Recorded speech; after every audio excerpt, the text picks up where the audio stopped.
local residents that are part of that system. You have a busing situation. It's not, that cost is not going to go away.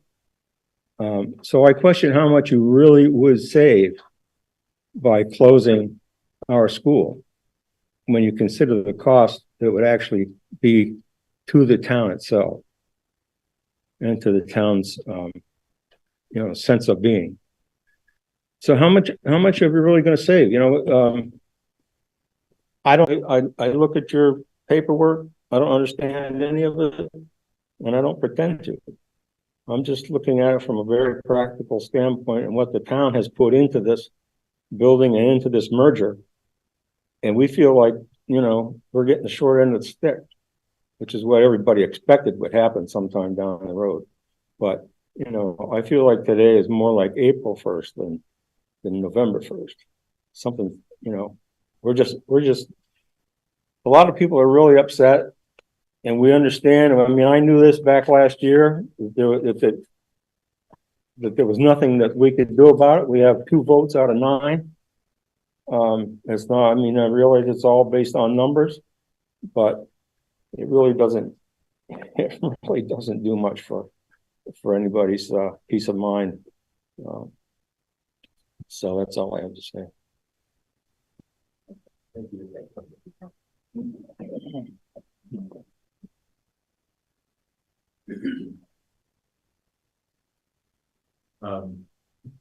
Anyone else before we go to consent agenda? Do you have a motion to approve the consent agenda? We need to include a co-curricular.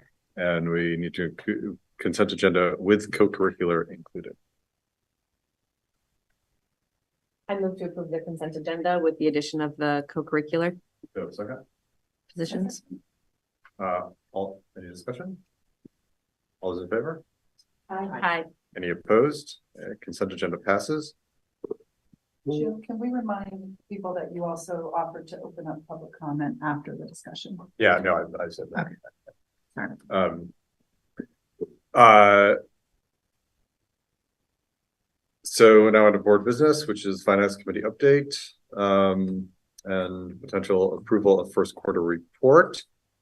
And then budget presentation. Anything from the finance committee on the report, particularly the first quarter report?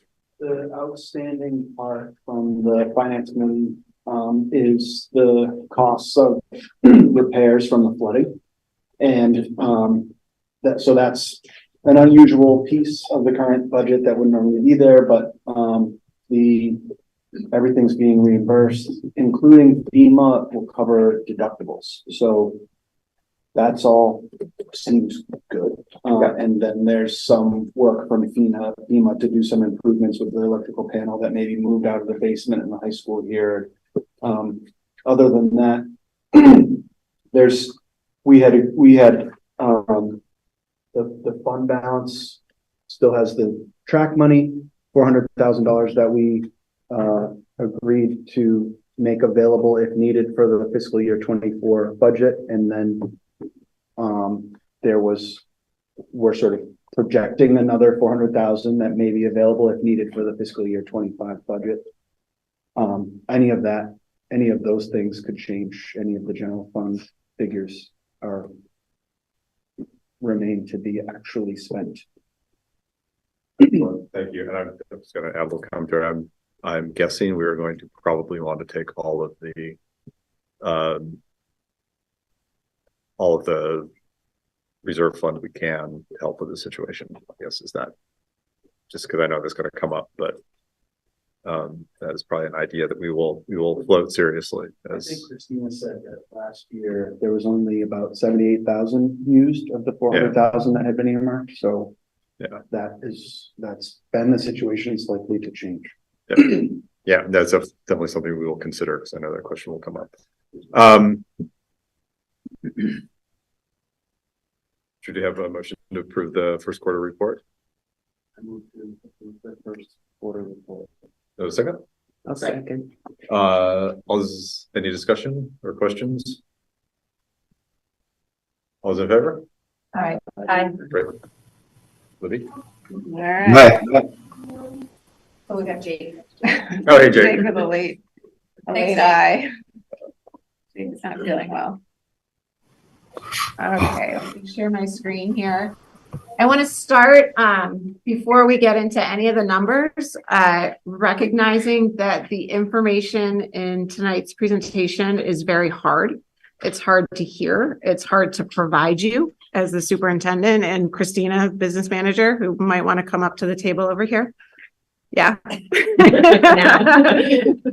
Christina Kimball, our business manager. And I can say that Christina and I, with members of our leadership team, have, well, Christina and I in particular, and we've dragged our leadership team into it, have done little else but think of this process and these pressures for the last 3 weeks, losing a lot of sleep over these. And so, because we just were trying to get it right and understand everything. This law is complicated. There seems to be limited direct information as to how we apply the law. So Christina and I have been down probably 500 rabbit holes, and continue to uncover them even this afternoon when we had agency officials on the phone, and I talked to probably 5 different superintendents, and Christina talked to 5 different business managers just this afternoon as we uncovered another rabbit hole that we didn't quite understand in order to try to understand it all. I'd say now I'm pretty confident I'm at about 90% of understanding, because there could be information that, one, quite honestly, we're wrong.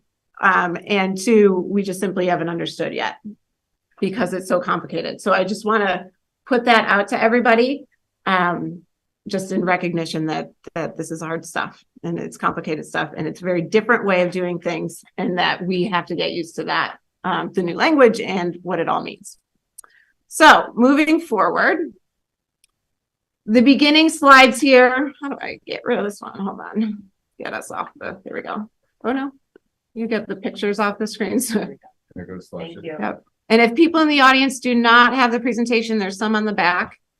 Just a little reminder for any budget year, this one, the past 5 that we have done, there are things that the school board and administration can control, which are in green on this slide. And there are things that we have no control over whatsoever in the budget, and that's in red. So you'll notice that the red far outweighs the green. The non-tax revenue is in yellow simply because we have some control over that, and the Agency of Education has some control over that. So it's not a total green or red piece. Where's the link? So just a reminder, one of the big pressures is Act 127. That was a law enacted last year that Jim referenced in the beginning of the board meeting tonight. It's an act that's intended to provide educational equity and quality to students across our state. It's a good law, and the intent behind it is a good law. Some of the pieces I wish they had reconsidered.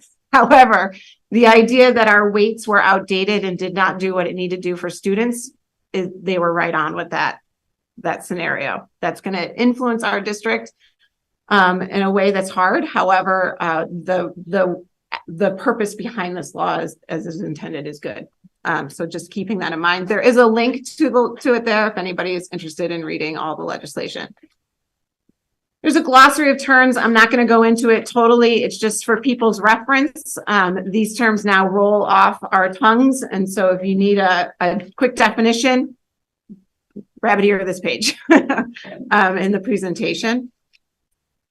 So getting into the weighting. On the left there are the old weights. You can see that there were just 5 of them. And on the right-hand side are the new weights. The state and the Agency of Education went through a long study process with UVM to come to these weights about what was fair. I will say that I honestly wish that I had been more understanding of it, because I think they overlooked some things with these weights. So you notice there's no mental health concerns with these weights. There's no intervention. It's making the assumption that Elementary students do not need intervention or remediation services. It's just, there's a lot of assumptions here. It does make the assumption that a student who is multilingual needs more services because that's accurate, right? That's an accurate statement. And so it did make some assumptions. It didn't make all the assumptions. Now that these numbers are becoming a reality, it's a little bit, we can understand that a little bit better. But these are the weights that we have currently in the new Act 127. So there are always typical pressures on our budget, and 127 is adding some additional pressures. So what used to be called equalized pupil is now called long-term weighted average daily membership, or LTWADM. I'm going to use the term for this presentation as equalized pupil, simply because that's the term I'm used to, and it's the term the board is used to. It is pretty much the same thing. It's just different weights and they named it a different thing, okay? Our school district will be disadvantaged in equalized pupil because of Act 127. Financial decisions from school districts across the state will impact something called the dollar yield.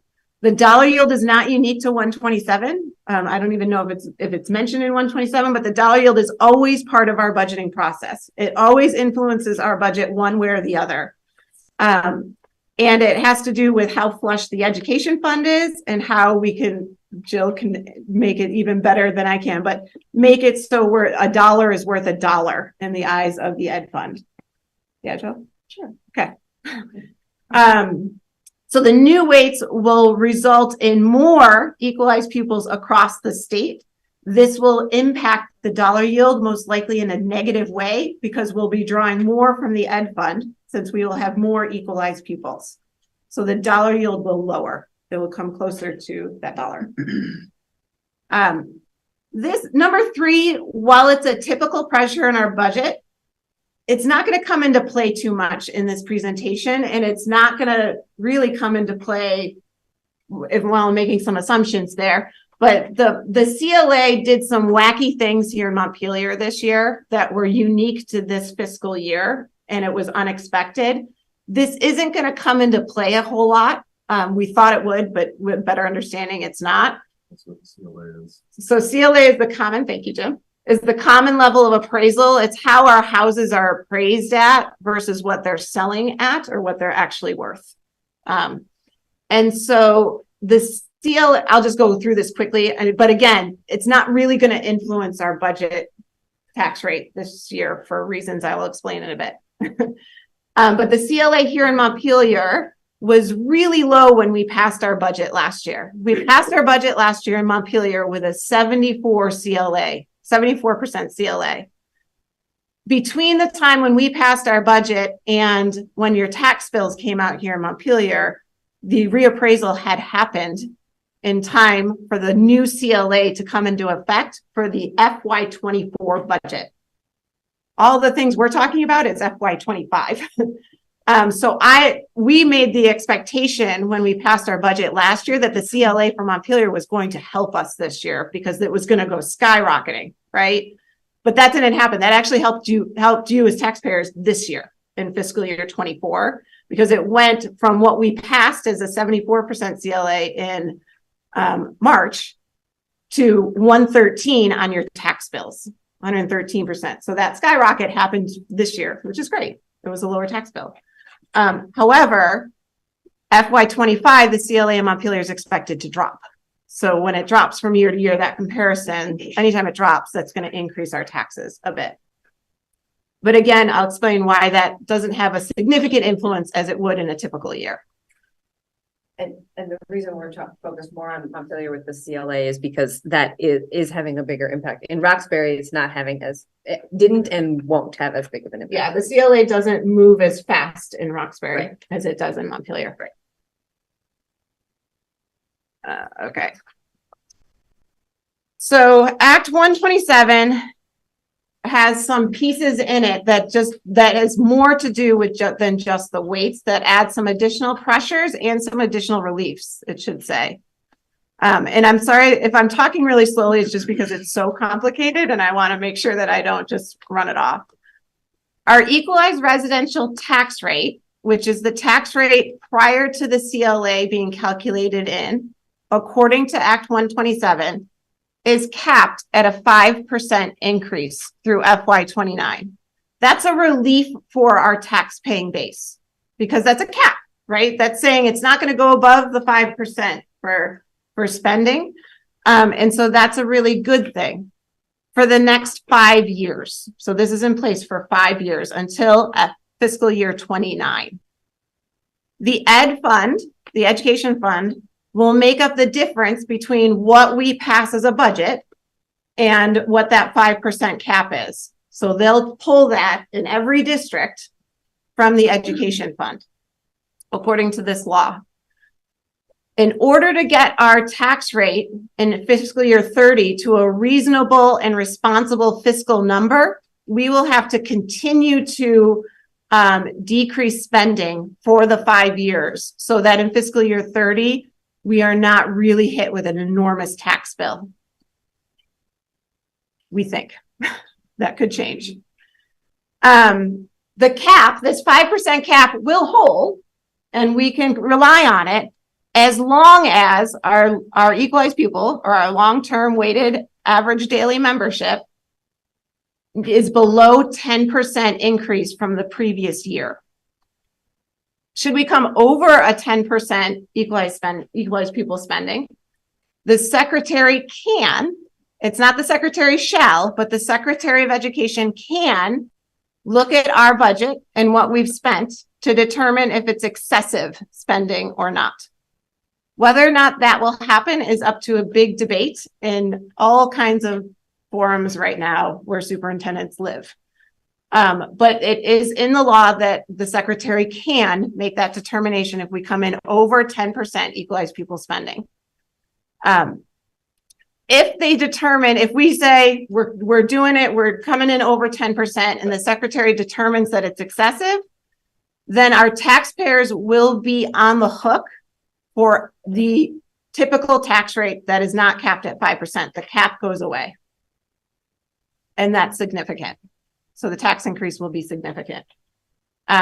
So this is kind of the biggest slide and thing to understand in this presentation right here.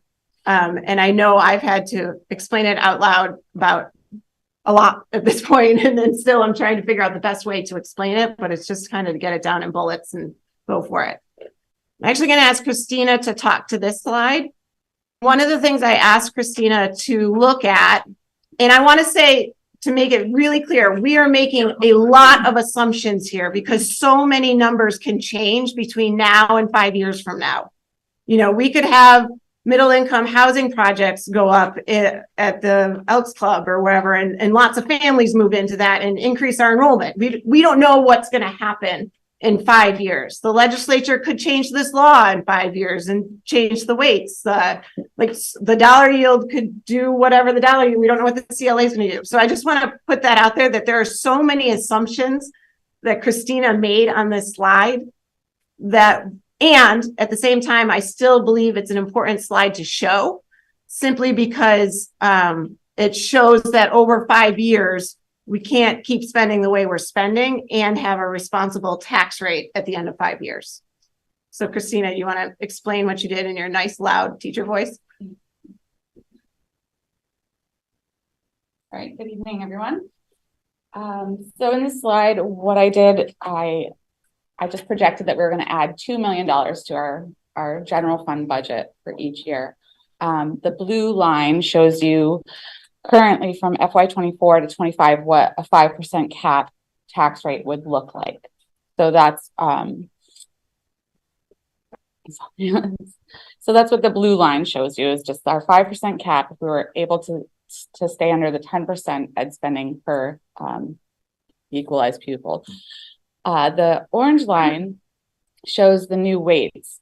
So again, I made a lot of assumptions here. I'm assuming what we're adding to the budget based on salary, benefits, inflation, and those types of things. Also, I'm assuming the CLA, I'm assuming the dollar yield Every factor in here is an assumption. But just based on a trend of adding $2 million each year, we get to FY30 and we won't have that cap, that protection. So our tax rate would jump from $1.62 to $1.84. And that's a pretty significant jump compared to our trending tax rate increases. Okay. Nick, since you're standing, can you go shut the back door for me? Thank you. So what does this all mean? And again, I want to just reiterate. We are making some assumptions here that could change. They could change for the better. They could change for the worse. They could change. But one of the things that Christina, Mia, and Jim and I decided very early, because of the impact this has on our tax-paying base, on our staff, on the school board, and what the discussion is going to be, we want to be as transparent as we possibly can be from the get-go with this conversation and get as much input as possible so this body can make really good decisions.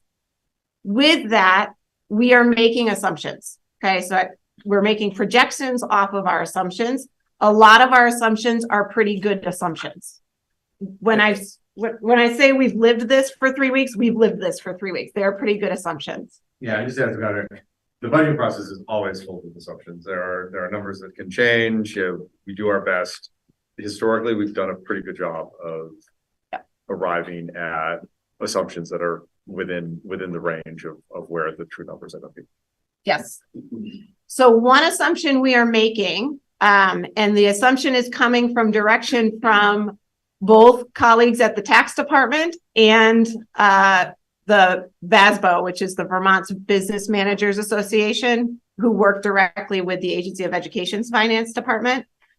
We're making an assumption of a dollar yield, which has a significant impact on our budget and our tax rate, of $9,687. To give you a sense, last year's dollar yield was $15,400 and something dollars. Okay, so this is a precipitous drop in the dollar yield. Something that I've been superintendent for 6 years, that type of drop has never happened. It typically increases, quite honestly. So this is a much different drop, but this is what they've told us to plan with, is this type of drop. The dollar yield, we're supposed to get a notice from the tax department on December 1st. Sometimes it's a couple days late, but our first board meeting in December is December 6th. So fingers crossed, we'll have a realer number. Is that a word? Realer? A more real number for that board meeting on December 6th. So that's when we're supposed to get it. But right now we're making an assumption here. Libby, one more time, can you just repeat what was the dollar yield in the previous year? 15,400 and change. Okay. So we could increase our budget by $2 million. You heard Christina reference that number. That reference wasn't just pulled out of the sky. We need an anticipated approximate $2 million to represent just the salary and benefits increase for our staff, for the staff at Montpelier-Roxbury. That's of course an approximation. We don't know who's leaving. We don't know who's coming, that kind of thing. But with our staff we have now, it's approximately $2 million for just salary and benefits. No other programmatic shifts, no other increases to the budgets, but salaries and benefits. We do have the solid increase in benefits for next year from VHI. Not solid, but we have anticipated from VHI, which is the letter we use. And the increase to all of our benefits here in the district is 16.4% increase, 5% increase from last year. That's the largest increase it's been in 6 years. So it's a significant increase. We knew, we anticipated and we expected from 3 years ago that we would need to move about 4.5 FTE from that are currently in grants. ESSER grant being one of them, Medicaid fund balance grant being another one. We knew we'd have to move those positions into our local budget this year. This is not a surprise and wasn't unexpected, and we had planned for it. It's approximately $500,000, and we had a plan to do that.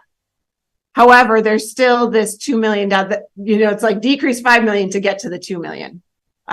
If that makes 500,000 to get to the 2 million, if that makes any sense. But I did want to just put that out there in terms of transparency. This was an expected thing we were going to have to do in our district.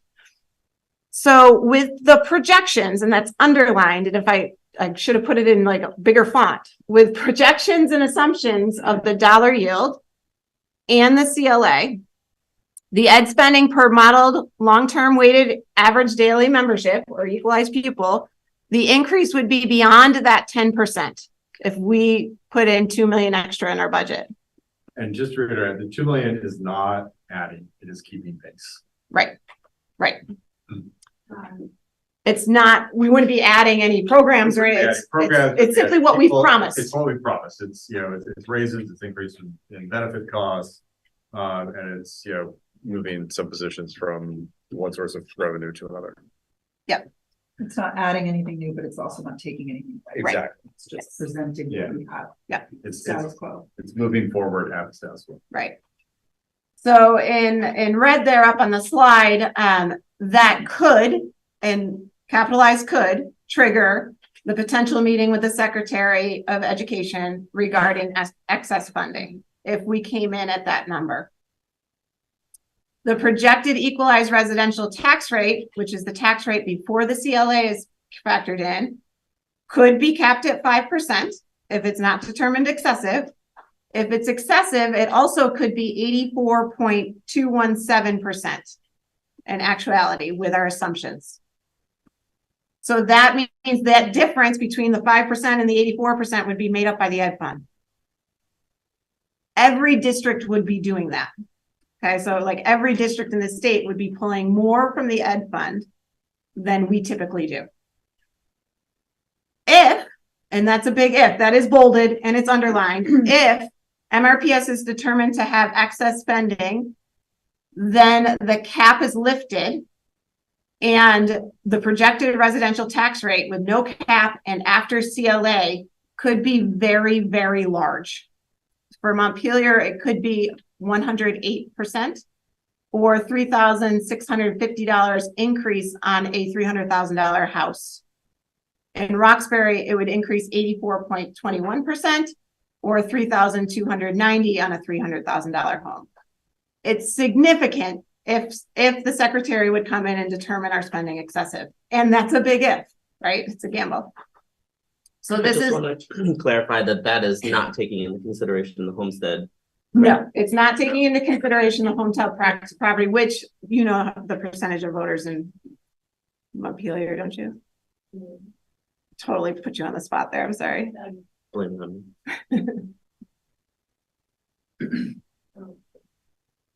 And for some perspective, the increase on a $300,000 home last year was like $280. Yes.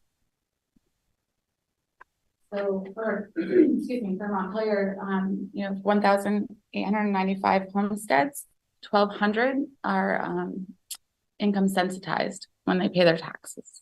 Can you repeat that? Sorry. About 2/3. Yeah, 2/3 in Montpelier. And then for Roxbury, there are 222 homesteads and 140 of them qualify for income sensitivity. And that's where you receive a credit on your tax bill based on your income. I'm sorry, what was Montpelier? Montpelier was 2/3.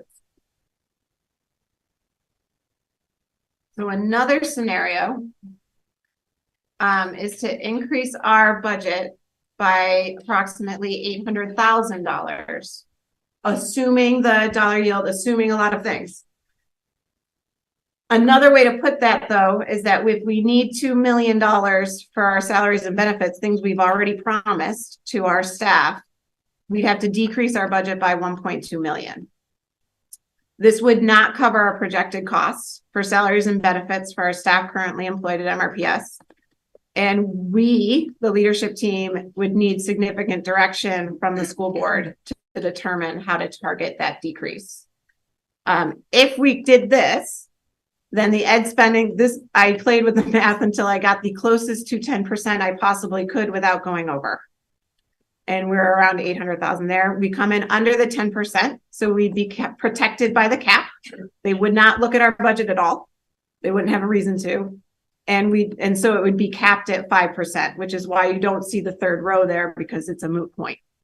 It wouldn't come into fruition with this particular scenario.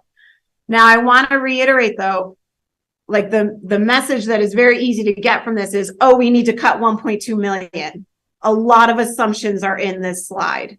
There's an assumption on a dollar yield we don't know.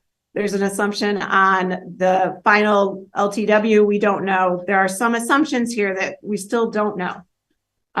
However, the assumptions we've made are pretty good assumptions. And they're not exact, but they're pretty good. So to get to as close to the 10% as possible, we'd have to reduce our budget. That is a statement that I feel very confident making.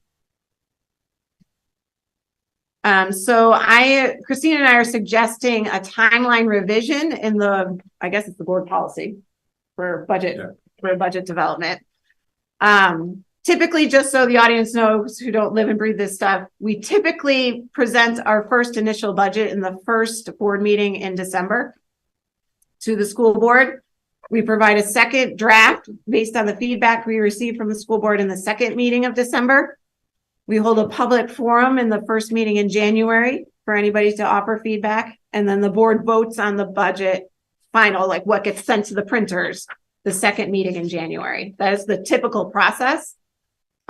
We are suggesting this instead. This is a budget meeting we don't normally have in our budget cycle, so it's kind of kicking off now. The next board meeting on the 15th, we'd like to give the board and the community time for this to percolate and time for people to think on it and provide the board with feedback. And so we're going to go ahead with our fall data presentation on the 15th of November. The first board meeting in December, we would recommend that the board have discussions regarding the direction that they would like the administration to take in generating that first draft of the budget, and then presenting that first draft on the 20th. I am also anticipating, as are Jim and Mia, that the board may need some additional meetings to have discussions with the public in between those meetings in December and possibly January. We need to have a budget finalized and approved by the board by January 7th, the January 17th board meeting. So Christina can get it prepared and sent to where it needs to go. And that date isn't even our policy. That's law, right? Yeah. To get it in time for town meeting. Right, you have to have it 30 days. Taxpayers have to have it in their hands 30 days before town meeting by statute. So right now, in this moment, I'm going to reiterate what Jim said earlier. This is not the meeting to discuss strategy. This is a meeting to ask questions and try to understand a very complicated law and its impacts on MRPS. I think all of us need to recognize that everybody in the room and on Zoom and who will watch this at a later date recognize that this is not easy, and it will not be easy for the foreseeable future unless we have made drastic mistakes, which I'm not going to say that can't happen. Educating our communities regarding the influence of Act 127 will be paramount in the coming years. And this is the time right now to ask questions. And if Christina and I can't figure out the answers, we will certainly find them for us, for the community and the board. And with that, I hand it to you, Jim. So what we're gonna do is we're gonna take public comment and then have board discussion. But I see a show of hands of people who want to make comment in the room. 2, 3, 4. Christine, can you slide back? And on Zoom, I see. on Zoom, 1. So we've got 5. Nope, 2. 2, 6, 7, 8. Any others online? I'm gonna give a quick call because it'll influence how much time I give people. 8 total. And anyone else want to give public comment? Going once? I mean, you. Come on up and ask it Yeah. for public comment. Yeah. So 9. Okay, let's do a minute each. Let's start in the room first. Would you like me to answer questions as they come or attempt to answer questions if I can, if they come, or would you like me to write them down and then answer them all together? Let's answer them as they come. Yeah. Okay. All right. That way they're fresh and people don't need a reminder. All right, so I am going to time folks. I'm gonna, at least for the people in the room, I'm gonna 2 fingers for 10 seconds, 1 finger for 5, so that way it doesn't surprise you and you can wrap up. And just form a queue and go. Joe? Yeah. Yep. 1 minute, you said, Jim? 1 minute. Okay. Pardon the speed with which I'm going to deliver this. You can always send it to the board afterwards, Joe, too. So good evening, I'm Joe Carroll. I'm the president of the Montpelier-Roxbury Education Association, our local teachers union. As we begin this long, complicated, and challenging process around how to deal with the budget constraints we're facing, the MREA wants to emphasize 3 things that we hope will be at the forefront of your thinking. First, the MREA as a stakeholding group in the school district and in our community is looking forward to a transparent and democratic process. If really hard decisions have to be made, those decisions we hope will be made in partnership with those whom the decisions affect. Achieving the best possible outcome from this situation necessitates that all school workers, students, community members, and stakeholders have a seat at the table when these decisions are made. In other words, nothing about us without us. Second, we also want to emphasize a reality that needs to be centered no matter where this conversation goes. Students are coming to our schools with many complicated and hard to meet needs. Meeting those needs is very, very difficult. A quick look at the Youth Risk Behavior Survey or other data points. Just went off, so please don't jump there. Okay, thank you. As the conversation unfolds, we can't emphasize enough how important it is to recognize that cutting any position that directly faces students and meets students' needs might be a short-term solution to a budget crisis, but would be a very serious mistake long-term. Finally, given how complicated financing education is, we invite the board to a longer-term discussion with the union on how we can advocate to the state for more equitable funding in schools. I'm sorry I went over. Oh, no. Thanks, Joe. Thank you, Joe. Next in the room. Okay, Peter.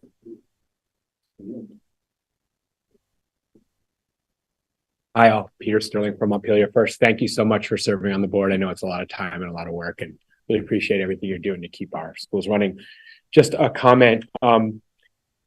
It's important to get good information out there, and I know you all are trying. And in this slide, the increased 2 million, I know you referred to it verbally, but we should not be talking about what the potential rate increase looks like for a home without mentioning whether these people are income subsidized or not. Like, someone's going to see this number and get really upset if they're low income. And we just got to be super clear on that, because once numbers like this get out there, they start circulating all over the place and people get really upset about it. And let's just be if you can just be as clear as possible, I think it would take down everyone's anxiety a lot. Not everyone's saying that. So again, thank you so much for doing all of this. Really appreciate it. Okay, thank you. Next, please. Gordon? I just have a question about the Act 127 cap page of the presentation with the two points. The long-term weighted average daily membership per pupil needs to be below 10%. I'm not clear about 10% of what. 10% increase from the year before. Okay, so the budget generally increases every year, but if it increases below 10%, we're good on the cap. Thank you. Yeah. Nathan? Your school board, thank you for doing what you do. My name is Nathan Suter, a parent of 2 students in the district, among other things. I think my main question is that I'm assuming that this law is an attempt to rebalance based on needs, as though in Vermont, every Vermont child is our child, and we should distribute resources appropriately to their needs. Okay.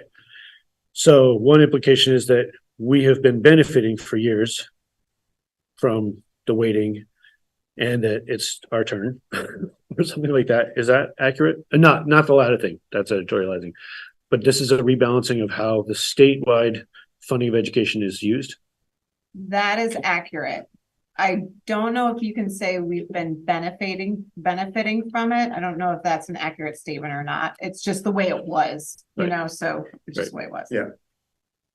Yeah, it's a redistribution. I mean, I think there's a question of whether redistribution means that the districts that don't benefit from this need to be put in a tough spot, or we just need to rethink how we spend education, period. But that's a question for the legislature. Okay. And then, and quick, because you're I'd be interested to hear you all reflect on what other factors can we influence? How can we, you know, what would enrollment increase do, et cetera? Yeah. Thanks again. Great, thanks. Next, please, in the room. Any others in the room? I think there were, yeah. Tyler.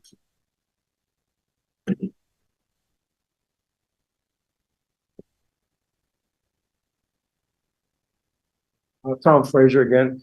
I just wondered whether or not there was any thought of giving the renegotiating a contract with the union to affect savings. In most industries, as big as an education industry, they do that in the private sector.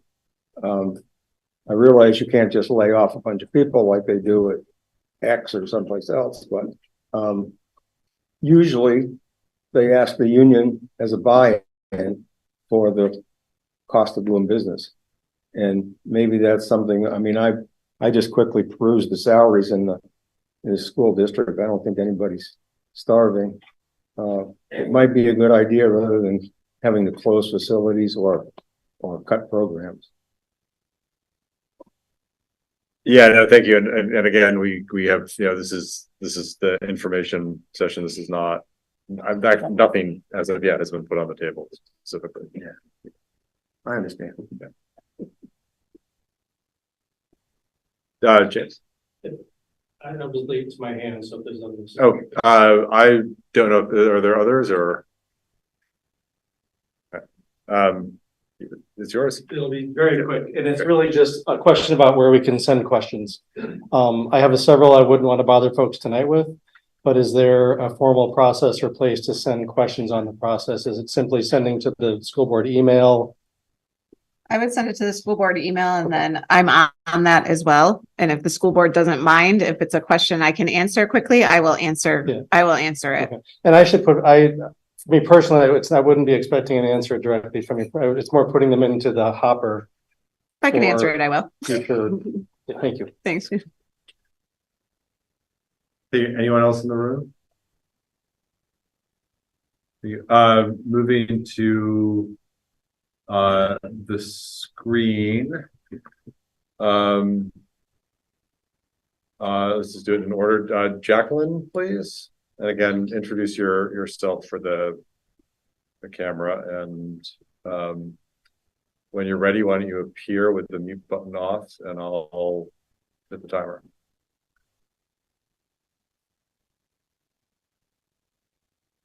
Go for it.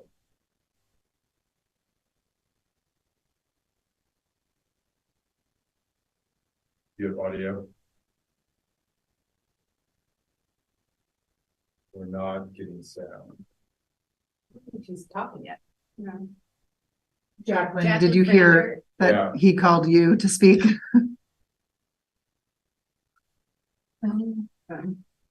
Looks like her mouth is moving. Yeah. Why don't we go to Lisa and see if we can and then we'll come back to anything around. Lisa?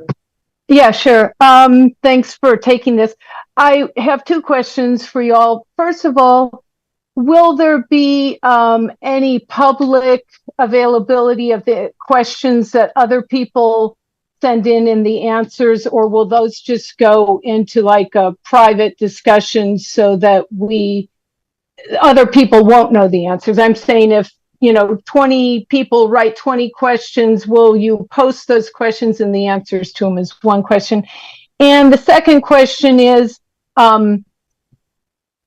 if our fund balance has been growing and growing and growing, and we know that 1.9 is set aside for the track, of course, and it came in way over budget. The last budget before the flood was close to 2.4 million. Is it safe to assume that the track on the is now that money can be spent to alleviate tax burden, or will you be going ahead with your track project? Thank you. On the first one, I think we haven't figured it out, but we definitely want to get as many questions and answers out in public as we can that are appropriate. Again, we haven't, made any decisions. This is new. I think it's pretty safe to assume that that $2 million is certainly going to be a big part of the discussion to alleviate this burden. But that's a decision to be made later, but I would be surprised if it was not made. So, Zach. Thank you. And thanks to the MRPS staff and the school board for facilitating this meeting tonight. I'm Zach Porter, and I'm a Montpelier resident with a Union Elementary student for a daughter.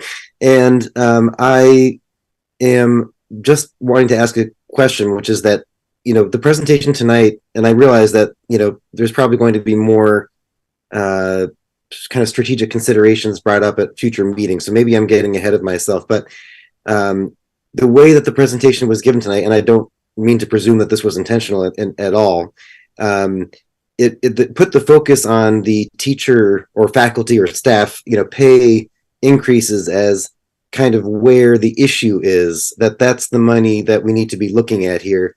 And I guess I just wanted to put the question out there, are there other areas where we could save money so that we don't have to, hurt our amazing school staff in any way? And I would just like to see at a future meeting options that could save our school system the potentially necessary funds that we need to save, but that don't come out of the really important salaries and benefits for our great staff. So thank you.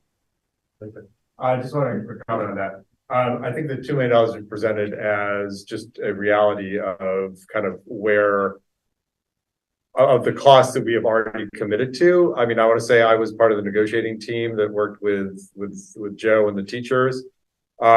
We as a board are very proud of the raise we gave teachers. We thought it was very due. They are the bread and butter of this district. They make it tick. They educate our kids.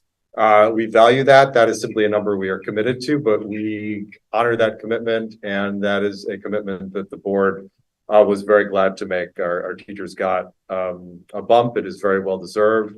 It was probably very long overdue, especially as we saw the heroic efforts they did during COVID. So that number was not meant to present that as a problem at all. It is simply an obligation we have and a number we need to take care of. But I think I speak on behalf of all the board members when I say we are very proud of the commitment we made to our teachers, and they deserve every cent. If I may jump back in just to say, I was not trying to suggest that there was intent in any way to put a spotlight on that. So I didn't mean for it to come across that way. I just want to make sure that all of these potential options are considered in the future. So that's all. Thank you. Okay, no, thanks, Zach. Someone whose name is not on the screen, but is not checked. It's Amanda. Okay, thanks.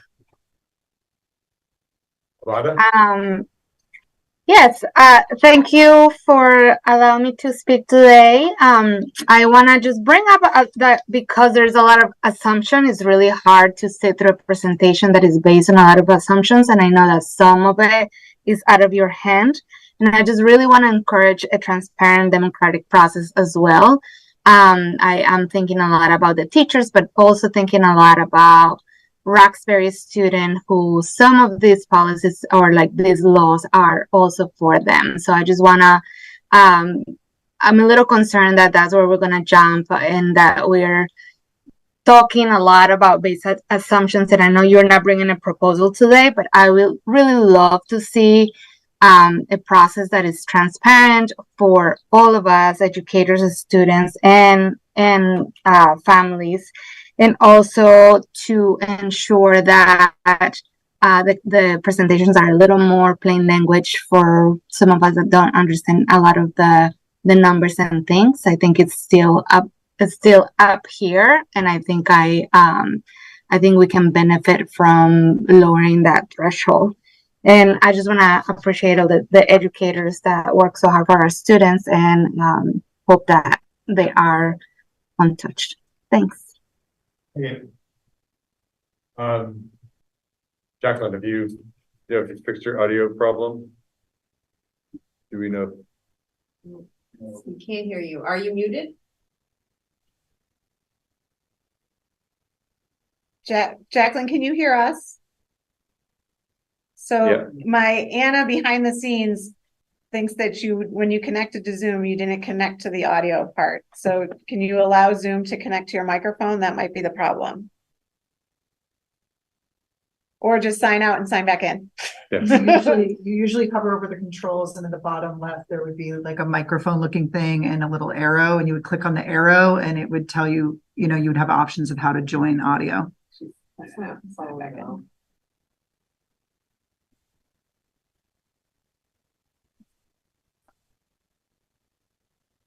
Okay. Or just address the board, email the board. Yeah, you can email the board, or We could read it out loud even. yeah, let's just gonna. Okay. Anna seems to think it's an odd issue on the for sure.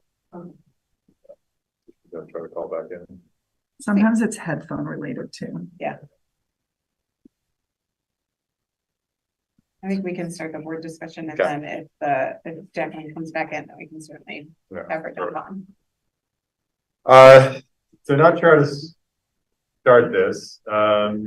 Yeah, one thing I don't think you want to get too much into problem solving. What I'd like to direct is kind of more things we would like to see from the administration in terms of scenarios for next time, and also just overall thoughts on kind of where we are. Is she back? Yeah. Okay. I saw connecting to audio. So yeah, but can you hear me? Yes. Yeah. Jesus. And I'm like, I'm, supposed to be tech savvy. My generation is a little younger. I've done this 100 times. Sorry, I'm at my son's gymnastics class. My question is about the timeline. Why is it so short? And is there any, kind of pre-existing scenario in which legislature has reconsidered a timeline? I mean, because it just seems really tight. yeah, you're right. By statute, we have to have the budget to our voters 30 days before town meeting day. So that's the reason why, and it has to, Christina gets, the board votes on it, Christina gets it, has to put it together for the tax office. Yeah. And so there's time, there needs to be a few days for that to occur. So that's why that's in statute. We can't change that.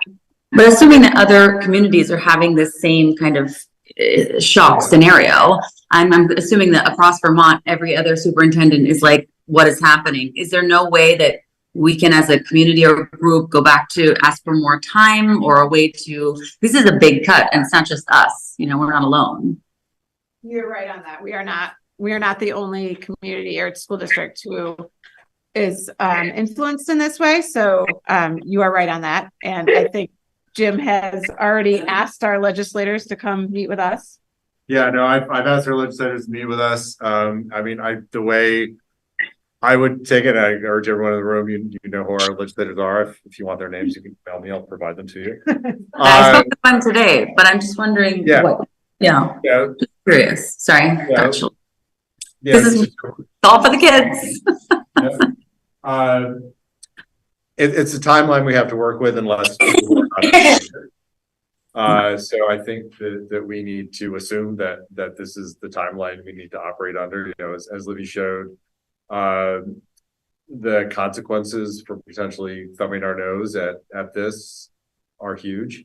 And I definitely agree with Peter's point that there are a lot of people who are income sensitized, and the ultimate number won't hit all of them, but a number will hit most, and a large number will hit a good number. And that's a lot of money to make a statement. So that's certainly something we could do, but we're playing with people's money who is not our own. And that's a big deal. So I would certainly urge everyone to reach out to the legislature and let them know that this is a statewide problem that's I'm not sure reflexive of what this law was intended to do. Thank you.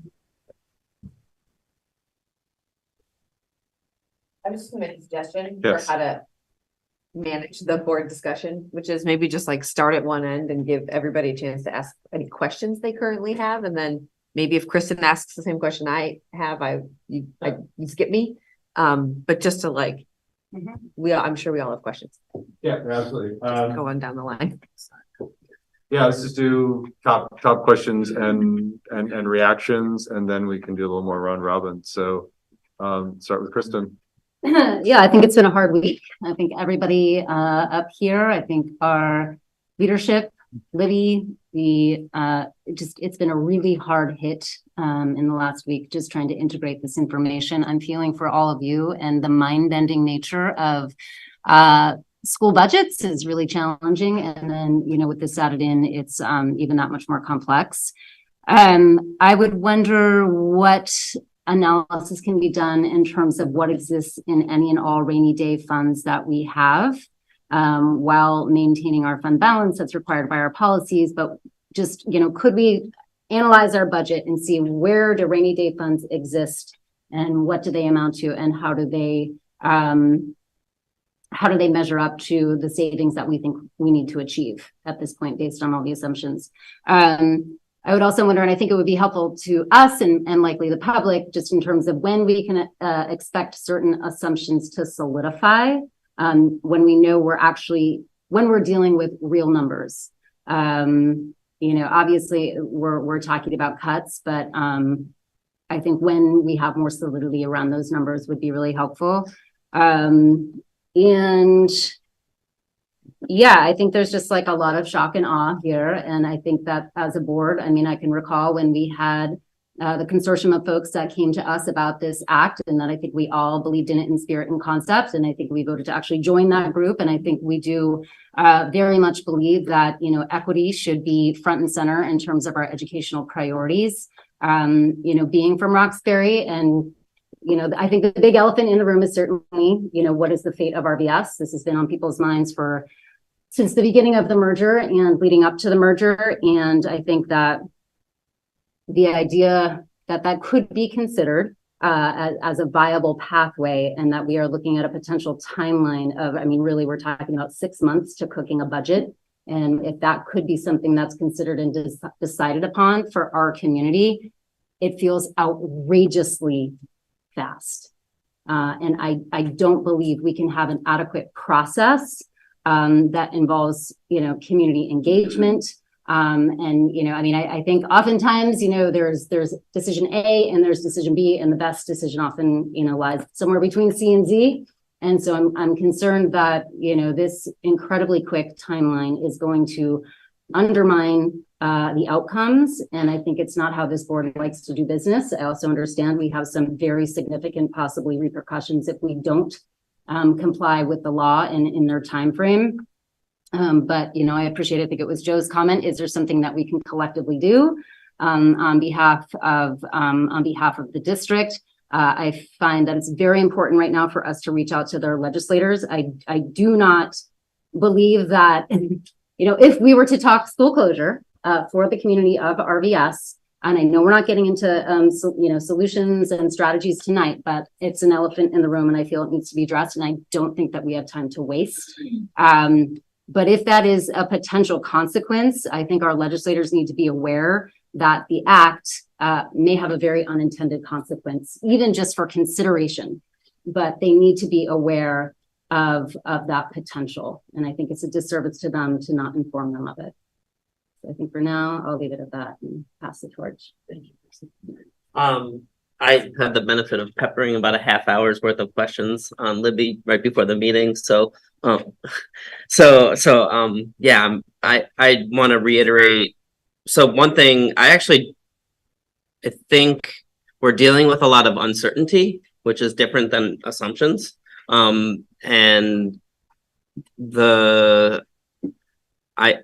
I think it's really important to not act too quickly and to not make big decisions with so much uncertainty in the air. The largest being the legislature. Our senator, Andrew Perklick, is on the Ed committee. And the law is a product of the legislature. The legislature changes its mind all of the time, and it's influenced by its constituents. And so I just want to reiterate the importance of communicating to our legislators, particularly those on the Senate and House education committees, about the potential impact of Act 127. And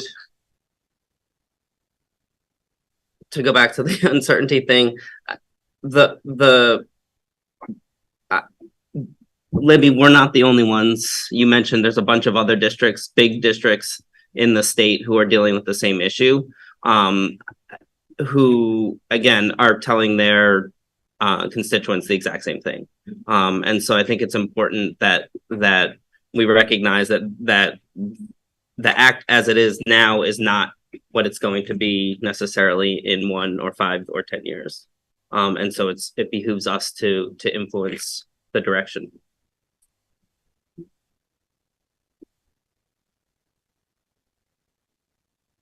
Before you go, Mia. Yeah. Kristen did have a question in there Oh, around, when will numbers solidify? Right, yeah. So I just want to make sure that that gets out there. So Christina has all of those dates. Yeah, good. Okay, like you mentioned earlier, we'll get a yield notice on December 1st, and they can change that yield, and they usually do by the end of the legislative session in May. So we'll have a pretty good idea at the beginning of December. Again, likely to change by May. The CLA, But I want to reiterate on that. That is always an assumption the board makes when developing a budget, because it is not solidified in law until May, which is passed after town meetings. So go ahead, sorry. Oh, and to add to that, in my 17 years of doing this, the yield has always gone up by $100, maybe $200. The last couple of years that it's gone up a couple $1,000 is quite unprecedented in my experience. So the fact that it's going to drop so drastically is also new to me. The next factor that we look at is the pupils. And the pupils are usually given to us in December, but then we get version 2, version 3, and sometimes version 4 in January. So right up to the 11th hour when we're sending it to the printer, these factors can change. The next thing that we get is, well, the next factor is the CLA, the common level of appraisal. We get that typically around the 15th of December, right? Do I have that right? And that will be set. That will not change, hasn't changed, unless it was a reappraisal. Yeah. So this was my first year seeing a reappraisal in the middle of the tax year. So those are the 3 factors that we're waiting for, and those are the dates that we'll get them. Thank you. Thanks, Christina.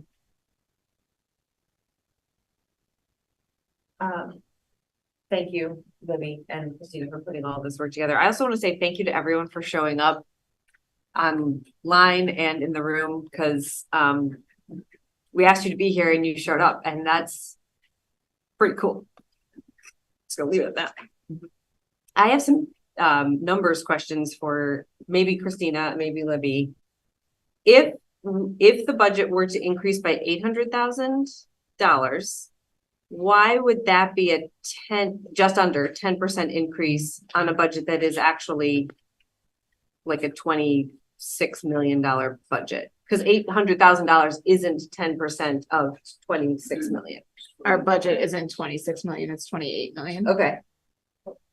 So 800,000 is even less of a fraction of you're thinking, you have to, it's not, oh, go ahead, Christine. Yeah, Christine's gonna be a better person to answer Right, this. I'm asking somebody to walk me through that math. Yeah. Just stay, stay. Well, I just think that's good to walk us through that because that 10% is an important 10%. Yeah, so it's not 10% of our budget, it's the 10% increase looking at the long-term weighted average daily membership. Right. The ed spending per, let's just say ed spending per equalized pupil. So that's the 10%. It's not 10% budget to budget. Right.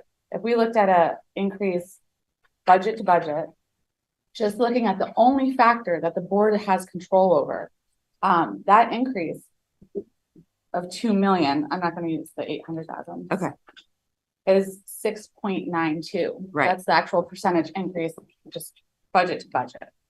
Right. So does that answer the question? Yeah, I just wanted to make sure that that was all put out there because it's not totally reflected on this slide and it's helpful to understand why we would need to make a cut when, if somebody's just looking at like, oh, you're just talking about $2 million on a $28 million budget. Yeah, so you're taking the one factor that you're in control of, right, dividing it by our pupils, and that's the percentage that they're looking at.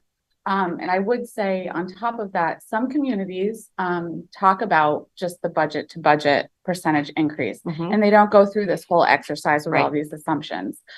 So when you're reading things in the paper, it's important to know what percentage or what factor they're talking about, 1, 2, 3, or 4, right. Because it's explained differently in different communities. Right. So if I'm understanding it correctly, whatever our budget is right now, 28 million divided by whatever our current equalized pupils are, that's a certain number. Yep. And then we'll keep an eye on this 10%. I'm looking at Libby because not exactly. It's we've walked through this quite a few times. It's not apples to apples. It's kind of apples to kumquats. So we're just trying to because the weighting is different. So the equalized pupils that we use in this current year, 1,220. Right. Just going to keep it a simple number. Compared to the 1,146 that we have, they're not the same thing. So we can't really compare those two numbers. Okay. That number is gotten to by different weighting formulas. Right. Okay, I understand that. And so this was the rabbit hole we went down. When I say Christina and I went down a rabbit hole today, this is it. Okay. Of trying to figure out exactly which number to use for the long-term weighted per pupil. So that's what we called Brad James about, who is the person to call at the Agency of Education. And he told us to use the number we have been using for this calculation.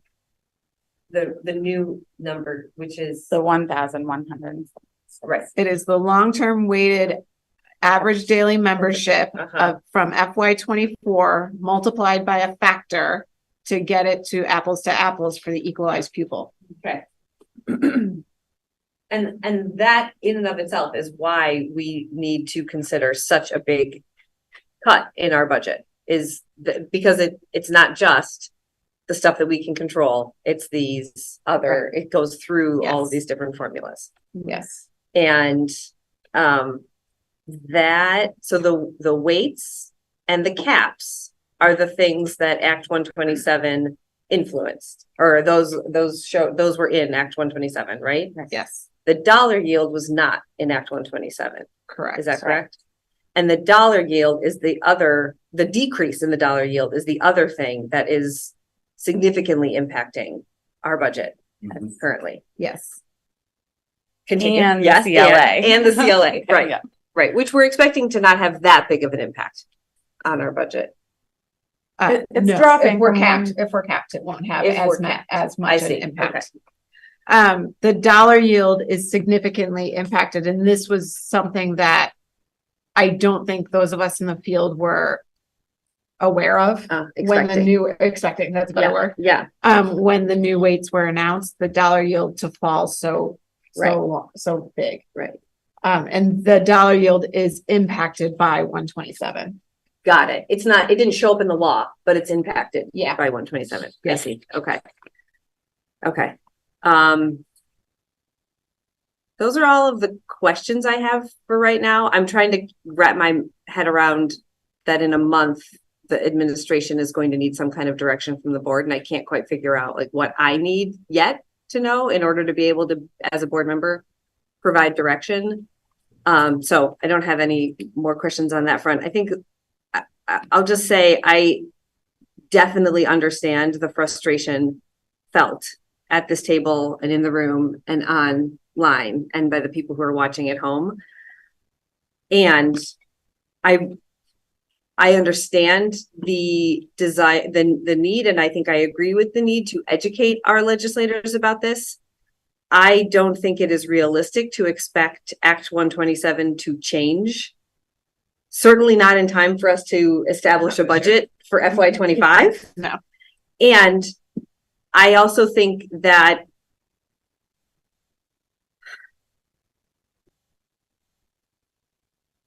given the purpose of Act 127 and the fact that we, as it was being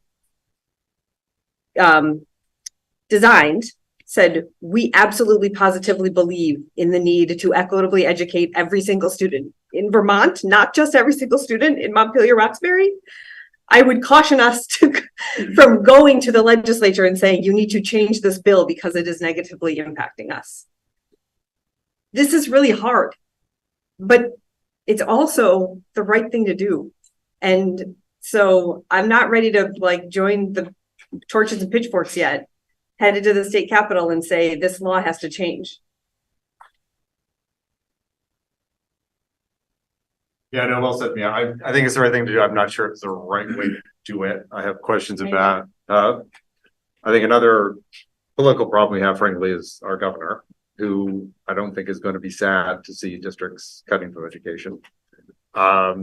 He may have been a little smarter than the legislature was on this one, which I fear. That's a rabbit hole we can go down later. I think you're right. We are stuck with 127. And yeah, it's the reality that we have.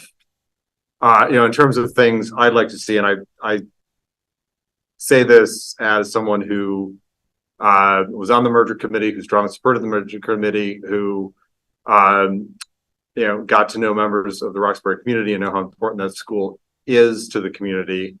But I do think we need to see some scenarios of how these cuts would look, including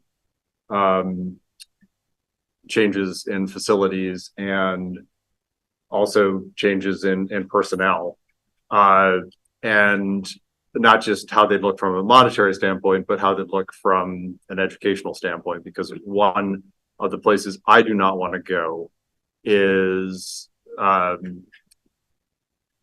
straying from, I think, the systems of support and the progress we've made in closing the achievement gap over the last several years. So my bottom line is to ensure that we keep the systems of support, keep and ultimately grow the systems of support we have for students, and ensure that students have the type of opportunities that they have now, and with options to increase. I think a sad fact of that is we might have to look at some facilities changes to achieve that. And I'd like to see how that looks, as well as, other scenarios, and, your assessment of how that impacts education, including, things like money we're spending on transportation, not just between the two towns, but within the towns. We expanded busing in Montpelier. Is that something we could look at? All tough, but I would like to see something like that, in the next meeting or two. A question I have, if this is a distribution, the towns that are getting more money, what does it look like in those towns? And then second, is there, if the ed fund is making up the difference for us for the next few years, if we stay under 10%, that seems to be a drain on the ed fund. Is that being made up at another place, or are we a place in 5 years where we've got a state ed fund that's grossly depleted? That is the question that I have asked several authorities and nobody can answer. Because I have the same question. I mean, it's not within our purview, but it's, if this starves the ed fund, that's bad for the whole state, and that's bad for the students it's intended to help. And just going back to the system support, you know, we need to keep classroom teachers. You know, the positions we've added that are the positions that benefit, I think, the students that this bill is intended to help. And there's a real fear that, you know, if we're forced to starve ourselves, that's where the cuts will happen. And that's also seems contrary. So, I mean, got a lot of questions for the legislature, but those are the questions I gave are the questions for us. I'm happy with the intent of this law. The way it's playing out does not seem like it was well designed. Jim, can I really quickly jump in? Yeah. I want to say, I apologize if I incited. Put your pitchforks away, right? Don't go down to Andrew's house just yet. I agree with everything that Jim, you just said, and Mia, I appreciate the passion that you shared. I also was a staunch supporter of 127. I think slight tweaks to the weighting can have huge impacts on districts' budgets. That's where I think the legislature needs to think about. All right, so these weightings, maybe we can change them slightly to better reflect what it actually costs to educate all of the students in our state. And the other thing I want to just double check, as I understand it, this whole conversation really comes down to if and only if the secretary determines our spending to be excessive. And a 6% increase year to year on a budget passes the straight face test for me as not excessive. But we're not the judge of that. And the cost is high, and it's Phil Scott's AOE. Emma. So I'm just trying to stay calm. And, you know, I think as all of the information has sort of flooded over me, I'm just trying to remain calm and not overreact. And I want to be thoughtful and deliberate and for the board to consider like every possible path forward. I really want to thank Joe Carroll and all the staff that's present in the room as well. But your eloquence really simplified something for me. You said nothing about us without us. And that's been sort of resonating but not in such eloquent language with me all week as I've been considering all of this. And you know, I'm really thankful for the community that turned out, because I think that's what it really boils down to, is we need to hear from the community. They need to understand this, and they need to signal to us what they want, how they want us to move forward on this. It's going to be a collective decision, and it's going to be a collective impact. I think, you know, we have a strong diversity, equity, and inclusion policy, and the board stands by those values, I believe. And we signed on as a board to the Coalition for Vermont Student Equity that was supporting this legislation. So we supported this legislation. But as all of the information was coming to us, nobody ever said, well, just by the way, it will also increase taxes by 100%. I mean, that number was never floated to us. So I think the pressure does need to be put back on the legislators, not to repeal the law necessarily, but to figure out how to guide the districts that are facing a 100% tax increase. We're not. Yeah. We could. As Peter said earlier, we're not. But we could. And yeah, I mean, it's again, back to my stay calm and not overreact. Yeah. But also not overreact in like, hey, we're going to have to cut the budget. Hey, we're going to have to close Roxbury, right? Like also it won't directly cause a 100% increase to taxes for everybody necessarily. So in all ways, just to try to stay calm and not overreact. But just, as a board, I just want to make sure that the public knows that like we were educated a little bit about this and none of these numbers were floated in the way that they're being presented to us tonight. In fact, there was an article that I read in September in VT Digger just a couple of months ago, a month and a half ago, where they said that they reported that the Champlain Valley School District would likely face a 16% budget increase.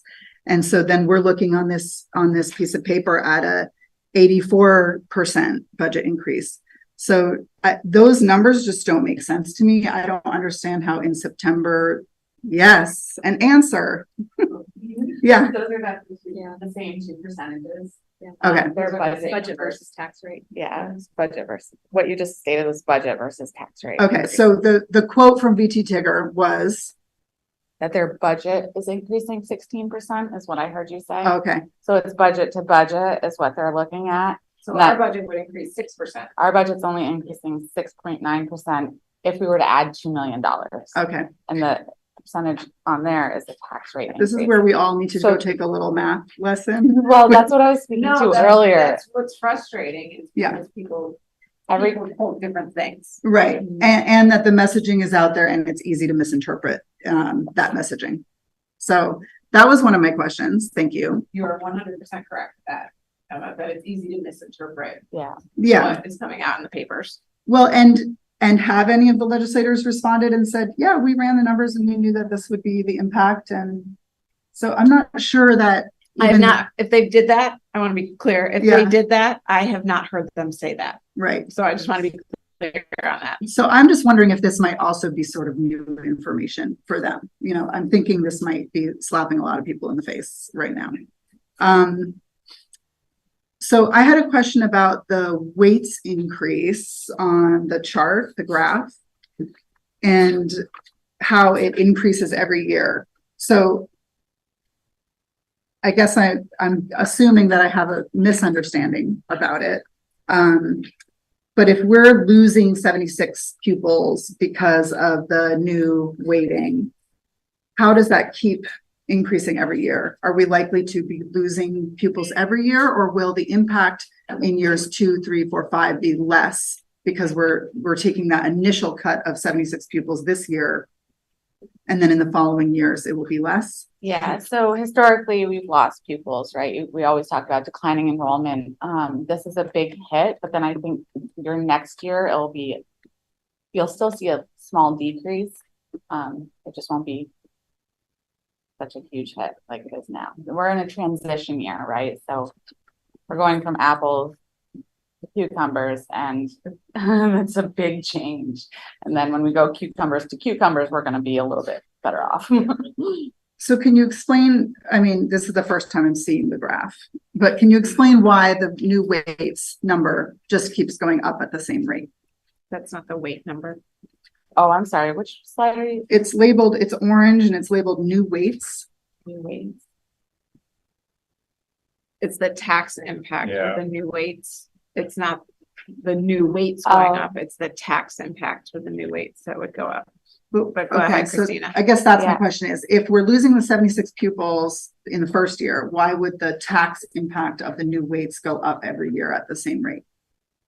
So with the new weights, I'm just increasing the budget $2 million each year. So that was one of the assumptions. I'm sorry, there's 3 assumptions when you're looking at that orange line. There's an increase to the budget. There's a change in the yield. There's a change in the CLA. So your tax rate's going to go up every year because you're increasing your budget naturally. So what salaries, most likely, inflation. So we'll increase our budget most likely each year. The dollar yield will most likely decrease each year because we're pulling from the ed fund, just what Jim said. And the CLA most likely will decrease because how often do we do appraisals? Every 10 years. Every 10 years. So the CLA will most likely decrease. When the dollar yield decreases and the CLA decreases, tax rate increases. When your budget increases and dollar yield decreases and CLA decreases, your tax rate increases. So that line will continue to increase. So what's the difference between the 5% cap and the new weights? Like, what are those? Why are those two numbers different? Yes, the increase from FY 24 to 25 is more than 5%. So that's why the orange line is higher. Because we benefit. So what this is really demonstrating is we're going to be capped at 5% for FY 25, 26, 27, 28, and 29. What it demonstrates is when we go from 29 at 1.62, we're going to jump up to 1.84. And because the cap goes away. Because the cap goes away. So instantly your tax rate, you have to pay what you really need to raise in taxes. So when we looked at this, and assuming just adding $2 million a year, in FY 30, we would need to cut roughly $5 million to get the tax rate from 162 to 170 rather than 162 to jump way up to $1.84. Does that make sense? Kind of. I might need to spend some time with this to totally understand it. It's very complicated. Let me say it another way. If we wanted to maintain a 5% increase in our tax rate, the very bottom number, what you get on your tax bill after all the factors are in it, we wanted to maintain just a 5% cap because we've been capped at 5%. So let's just stick with that, right? We would have to cut roughly $5 million. Otherwise, the cap goes away. You're going to have to pay $1.84 in order to raise all that money for the budget that you've created in 6 years from now, which is way beyond 5%. Yes. I guess my question is, if we lose the 76 pupils this year and we increase, I forget what the percentage was per pupil, we keep it just under that 10% per pupil, then next year, wouldn't we only be facing more typical numbers of loss of pupils and not in the 70s? Yes. And so wouldn't the loss be a lot less in the second year than this first year? Well, yes, except that what I think Christina and Livia are helping us understand is one of the reasons it's not so much about the loss is less in the second year, but that the tax rate isn't going to go up so much in FY 26 is because that cap is still in place. Because even though our pupils will only decrease by a small amount from FY 25 to FY 26, we still have a quote unquote bigger budget after all of these factors are put into place than without the cap, then I don't know, whoever deems the size of the budget we should, I don't know who they are, but that's why the cap for this year is so important, is because without it, our tax rate goes sky high. And would that not happen in year 2? No, what I'm saying is it would if there was no cap. It won't happen in year 2 because there's a cap, but in order to be able to get the cap of 5%, we still have to keep the budget low. Right, but yeah, I guess I'm not understanding. You would imagine that the 76 pupil loss is basically one grade level in this school district. That if we're losing that many students in 1 year, that's going to have a huge dramatic impact in the first year of this 5-year plan. And I'm not seeing in the numbers that reflected of I think one misunderstanding there is that an equalized pupil is not a kid with their butt in a seat. I understand that. Yeah. Okay. All right. So but still it's equivalent to, right? I think 76 pupils. That makes, I see now what you're asking. I think what the thing is that we are not making up it unless we were to really dramatically cut our budget. Right now we're talking about maybe cutting it by $1.2 million in order to get to that under 10%. Mm-hmm. But because we're not doing so much of an even bigger cut than that, we still have a quote unquote gap to make up in the subsequent next year 2, year 3, year 4. That's why we're not totally making up for the 76 losing or dropping 76 pupils in 1 year. the cap is backing us up to keep us from our budget actually matching. So if we weren't looking at the numbers with the cap, and I don't need to spend that much more time on it. If everybody else understands it, then we can move on. But where we say, you know, capped at 5%, the increase of $800,000 page, right? And it says capped at 5% or a 75.71% difference. So if we weren't talking about capped numbers, would we see a huge decrease in that number in year 2, 3, 4, 5? Depends what we do with our budget. I guess I'm trying to imagine this as like it seems like a 5-year plan. Yes. And I'm trying to imagine it that way and trying to understand what the impact is in the future years. And that's not clear to me now. And I'm seeing it for I year think 1. part of the challenge is that 5-year plan, I agree with you. That we do need a 5-year plan, and we're making a lot of assumptions in that 5-year plan that are hard to make right now. There's too many influences on there. However, with the assumptions that we've made, and this is one of the reasons why it's hard for me to wrap my head around this, is because it's unfathomable to me that in 5 years, our budget is a sixth less than what it is now. Like, that's unfathomable. I can't wrap my head around that. And so, well, it's irresponsible because we wouldn't be able to educate the students in our district the way that we really need to. Right. So that makes me question whether then it just, that logic just translates to the first year also, where it's like, it's irresponsible. I understand the phases of grief that you are in right now.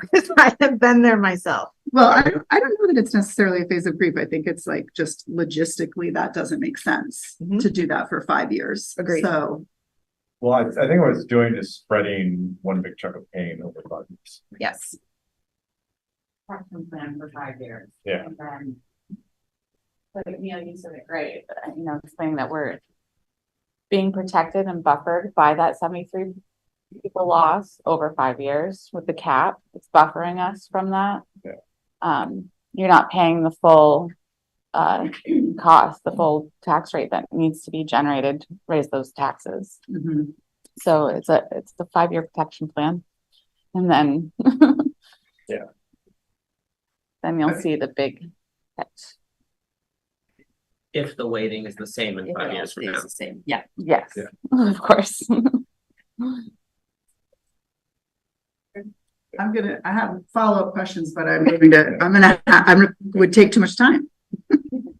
I have spent my entire professional career for 20 years working at the Agency of Education and at the tax department. So I feel like I can wrap my brain around this, but I still was really surprised and disappointed when I really was digging into the actual language of the bill. I do think that, and I realize this is the first stage, right, of denial. I think the legislature obviously had very good intentions, and frankly, in the same way that we're kind of looking at these weights and really feeling the weight of it, there are districts across the state that are celebrating that they're finally getting this acknowledgement, right? There are districts that really had very little weight for multilingual learners who have been suffering for years. So I do understand that. So this is not a statewide angst. This is very much like some districts are very happy with the results of this weighting, and some are in our position. I think Montpelier-Roxbury is being punished doubly in the language that I read in the bill. I was like, well, I would think, we would at least get to have some of the sparsity weights or the small school weights for Roxbury School. Certainly we fit into that category. But the sparsity is district-wide, not based on the actual school building, even though it's about geographic distance. And it also explicitly says that since we did cooperate with Act 46 and voluntarily merged and are receiving the merger grant, we are not eligible to receive some of these other weights. So I think that those two things should have never been conflated. The merger act that we carried out 6 years ago that has let us have the grant has nothing to do with Act 127 of now. And I think that was a pretty terrible concession that the legislature made, that I'm sure we're not the only schools. Basically, we got punished for following the rules and consolidating, and now we are not therefore eligible for some of these weights that very much should be designed for exactly a building like Roxbury that has the distance and size that these weights were designed to help. I also think Montpelier-Roxbury is being punished because it's sort of the reverse Goldilocks, right? We're the middle of the road as far as spending. We're the middle of the road as far as our size. We don't stand out as any of those outliers like some other districts do. So because we're like just right, we are not benefiting from these weights either. And we're also not getting, it does feel punitive. I would also say that Montpelier-Roxbury is also part of the Central Vermont Career Center, which I'm your representative on. I'm also a state employee, and the health insurance increase is significant and is hitting everyone statewide. And I do think that when we're looking at the salary and benefits, I think it's really important to remember that there's a huge component of that we also don't have any control over. There's a statewide health insurance plan that we're given the number, and that is the number, and that is not up for negotiation, and that is hitting districts across the state, not just us. I'm incredibly, and if anyone's curious, the merger grant that we get is $80,000 a year. I don't know if we didn't get that, if the pupil weight would be more money. I'm assuming it maybe it wouldn't be, but that's kind of an interesting question that I'm going to try to kind of figure out, because I do think that those two things should have been kept completely separately, and that because we followed the merger process correctly and voluntarily, we're now not eligible for some of these weights. And the last thing I think that is really scary is the secretary discretion on excess spending. The Secretary of Education position is a political appointee. The language I just double checked allows the secretary, if they do find that, and it's very sort of up for interpretation language, that it was for good cause or not for good cause, that a district went over the spending, then a committee of business managers and superintendents would actually review and judge their colleagues. I'm going to tell you right now, I'm not going to be on that thing.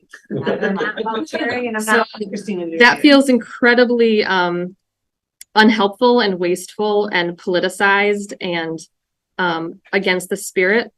One last thing, and I realize this is not these are not questions, but I kind of might have a question when I'm finished my statement. And then the last thing is just I'll see now. I lost my train of thought. This is very upsetting. Where was I? Merger grant, tax rate review committee. Okay. Politicized. Health insurance. All right. Sorry, I lost it. Get a good run there. Yeah. Yeah. You said you might have a question. Yeah, one of my questions was about the merger grant, so I was able to find that in our budget numbers. I'm dumbfounded that the yield is anticipated, and I know that this is like I should understand, but to go from 15,000 to 9,000 is like a massive statewide impact, and I don't understand why that number would change that significantly. My understanding of it, and I could be wrong, is that one, there's going to be more long-term weighted average daily membership, more equalized pupils, pulling from the education fund. Okay. And then the second factor is the behaviors of districts who are going to be capped at 5%. All of us, regardless of whether you're advantaged or disadvantaged, could be capped at 5%, right? That makeup that we're pulling from the ed fund to get the rest of our operating budget from, that's going to, just like what Jim said, deplete the ed fund, which the dollar yield will be closer to $1 by doing that. So that's my understanding of it, which is enough to be dangerous, but not truly wrapping my head around it. Thank you. And the behavior was my last and final. The Vermont education property tax system is considered an incredibly fair and equitable way of doing this. Vermont is like lauded for having a statewide education property tax system, but the legislature has added these incentives and penalties to so many degrees in order to try to manipulate certain behaviors for districts to make spending decisions or to be disincentivized from making spending decisions, that really so much of it every year feels more and more out of our control. So, so for example, it feels really strange to me that there was an incentive to consolidate and merge And now there's incentive to reward or to change the weights for some of the districts that didn't do that, but then penalize the ones that did, even if they otherwise fall under those weights. So the layers of what we as a board and a district actually have the ability to impact is getting smaller and smaller every year. And I would like to advocate to the legislature to stop using these various incentives and penalties to try to adjust behavior, but rather be more straightforward about the goal we're actually trying to achieve. The weights are absolutely meant to direct the resources appropriately, but I think the 5% is a concession to districts like us that we're going to lose out in this. I think that was what that was. It's like, well, we'll throw them a bone and say they won't get penalized too much or it'll happen over 5 years, which we'll happily take.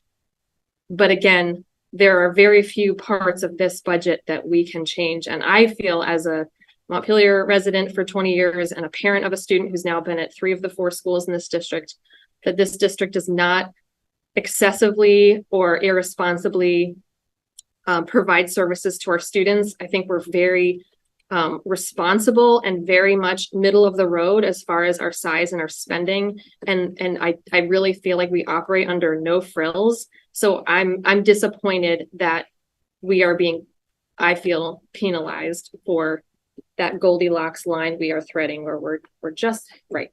And that's not working for us. And now I'll stop. Thank you. Yeah, no, thank you. I want to echo that. I mean, that's my sentiment. I strongly support the goal of this bill, and I know that there are districts out there that need more support from the state, and I'm glad they're getting it. But I also feel we've been an extremely responsible district, both in terms of our spending and also in terms of really building support systems for the students that need it and for the students that I think this bill is trying to benefit. And you know, the sausage making of this bill to put a district like ours in the position we're in seems like a very unfortunate and sorry result. And I know we can't control it, but it's not where we should be. It's where we are, but it's not where we should be. Brett. Heard a lot of people making the case, very strong case, that our spending is in no way excessive.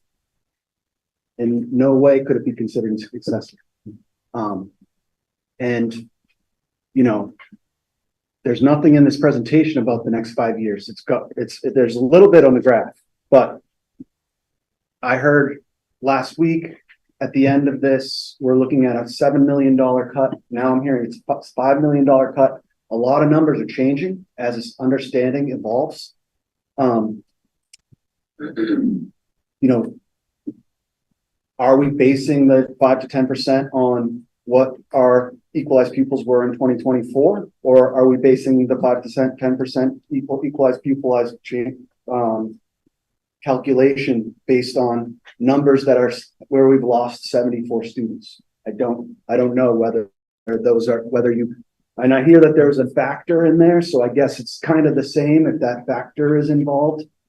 But if we're looking at, you know, $1 to $1.2 million needed every year for the next 5 years, why on earth are we talking about dramatically harming my town on year 1 in 2 months? In 2 months. 2 months, we're going to talk about killing Roxbury Village School irreparably. It's never going to come back. In 2 months, when we're talking about dealing with a problem that is prolonged over 5 years, we're going to have pain over 5 years. Why would we consider closing a school in a 2-month time frame when we have to deal with equal amount of pain next year and the following year and the following year and the following year? That does not make any sense to me, except that RVS is extremely difficult. It is extremely difficult to run a school with 40 kids. It's extremely difficult to provide the kind of multi-tiered, you know, levels of remediation. I'm sorry that the acronyms are not flowing right now. It's really difficult to run that school. It's really difficult to get teachers to build the skills to teach really effectively to a 1-2 classroom that has some kids that are at a pre-K level and some kids that are in a 4th and 5th grade level. Those are really hard things to do. And so the other factor is there's a greater proportion of kids in Roxbury that need more support than there are in Montpelier. There are a number of kids in Montpelier that need additional support, but there's a greater proportion of that 40 that need more support in Roxbury. And so when you look at the scores in Roxbury, it's going to stand out. What would happen if those kids were at Union? It would just dissolve. All of those problems would kind of dissolve. And it would look great from an academic achievement perspective. It's the lowest hanging fruit for a number of reasons. But if we pick it, it kills a community. And to do that in a 2-month time frame when we're talking about dramatic pain over multi-years is irresponsible. And I think that there's a lot of factors in that suggestion has come up. And it's a hard school to run. I understand that. And I don't think that it should be, not be a possibility. It should certainly be a possibility. If we have 5 years of pain, then we have 5 years to decide to move kids from Roxbury to Union. And maybe it's decided over 1 year, but over 2 months is unbelievable. That's my position.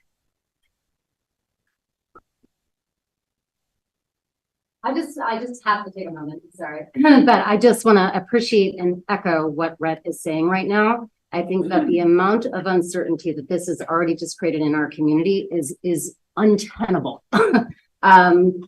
This timeline, we are literally talking about seeing our first budget scenarios come before us in the beginning of December. During the holidays, everybody knows how busy, that time of year becomes. And we're gonna, in 6 weeks, we could potentially make a decision to close a school that has an unbelievable historical value, a current value. I mean, schools, the top order, of course, is to educate our students. None of us can deny that schools provide an unquantifiable value when it comes to the fabric of a community. The connections, the ability to go to your school, to be seen, to be heard, to be known, to be supported. In a rural place that is geographically dispersed and has the challenges that we do, we need a community hub. Should this process play out and we decide that that building could become something else and serve that purpose, that is one thing. But the idea that we would make this decision in 6 months, and I echo what Rhett says, it's forever. You can take that piece out, but adding it back in, I do not have much confidence that that would happen. And the damaging effect to our community is it's not palatable in any way, shape, or form. I think that in talking to the previous board members who were here during the merger and after the merger, there was there's the document that I call our marriage contract, the merger document, okay, that it says that after 4 years of the merger, the board could take a vote and vote to close the school. Okay, like we signed on to that. However, in the time of the merger, my understanding, Jim, you're the last person standing, still on the school board, and thank you. That also shares that, collective memory. But the school board members of that time recall the conversation was that we would never close that school based on budget alone. It's not written in the document, okay?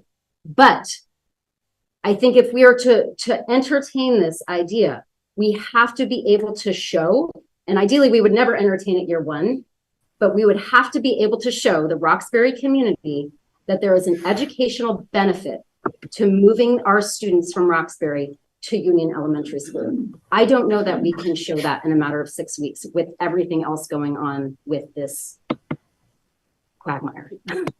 So it's been a very difficult time the last 5 days.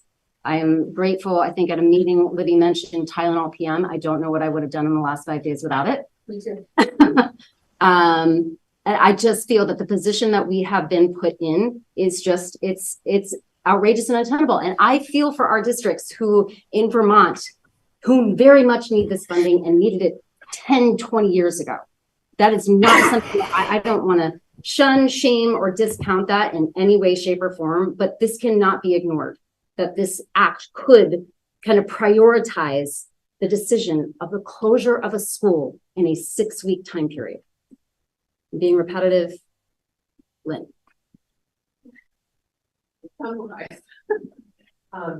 Actually, I was thinking that we really, when we're thinking this out, it is a 5-year plan, right? It's not a 1-year plan. And so I think we're going to have to put a lot of effort into very carefully looking at how to make that work for 5 years. You know, we might be able to fix it year 1 by getting rid of Roxbury, right? But then we've got 4 more years where we have to figure this out. So I just want to, so I just want us to be thinking long term when we look at how we're going to make this work. Okay. Then I'll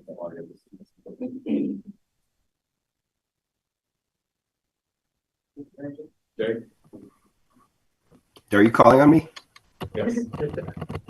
Yeah, okay, great.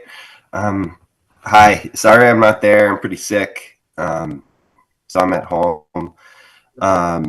My name is Jake Feldman. I'm the newest member of the school board.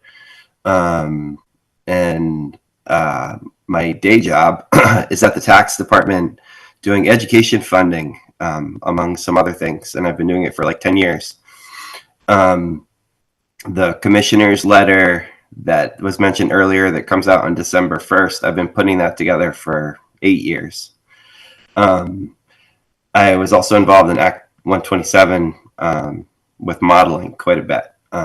So I understand this stuff pretty well. And I understand the new law really well. And there's a lot of people still participating in this meeting, 65 it looks like on Zoom. And also maybe a lot of people in the room, not really sure. But I think that, I don't think that the situation is as dire as it feels to people. Our district is going to be insulated by this 5% cap. We're not going to be able to, we're not going to have a level tax rate. That would be, I did some back of the envelope stuff here at my desk, and we would have to cut like 1/3 of our budget to have a level tax rate from FY24 to next year. So that's kind of like, not feasible, frankly. So I'm not even sure that I would ask Christina and Libby to even work on it, because it would look so bizarre. So the 5% cap was designed for districts like us. And I think that we should leverage it, basically. And then as far as like planning for 5 years, trying to manage the Vermont's education fund or know what's going to happen for 5 years is impossible. I've tried it in the context of, some governor's proposals in the past, and it's like not doable. So I think that in the short term, we should leverage the 5% cap, and we should kind of see what happens with the new pupil weights, and also, how districts react to them. So I am not as worried as others in the room at all. And I think also a proposal that came out at the beginning of the meeting to try to understand this stuff as well as we could before we started thinking of solutions or budget ideas is a good way to go.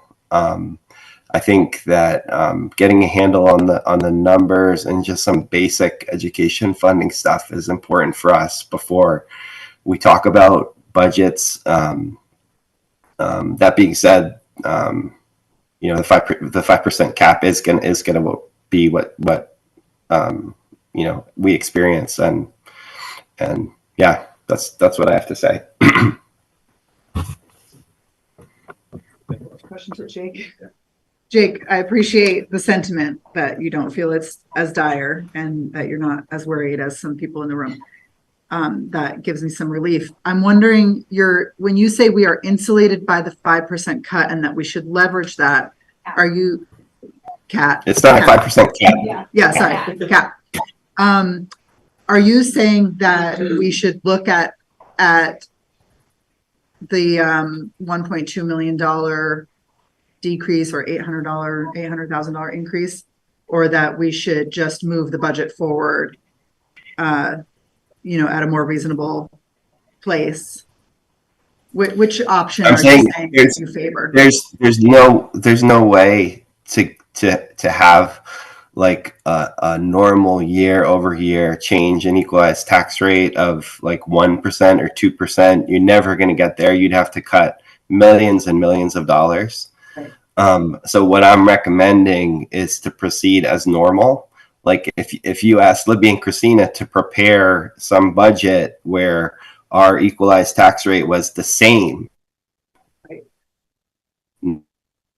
next year, even though the yield is going down by a third, you would be so shocked to see it that it would, it's kind of nonsensical. So what I think we should do is sort of carry on with, providing the great services that we do into next year. And then is my understanding that we would put that budget forward to the voters. They wouldn't know what the secretary's decision would be on whether they were going to deem it excessive or not at the time that they vote for the budget. So we would just be sort of crossing our fingers and hoping that the secretary would deem it reasonable. Yeah, the 10% thing that was mentioned earlier, I again would offer to work with Christina and Libby on this a little bit. I don't see how we're going to hit that.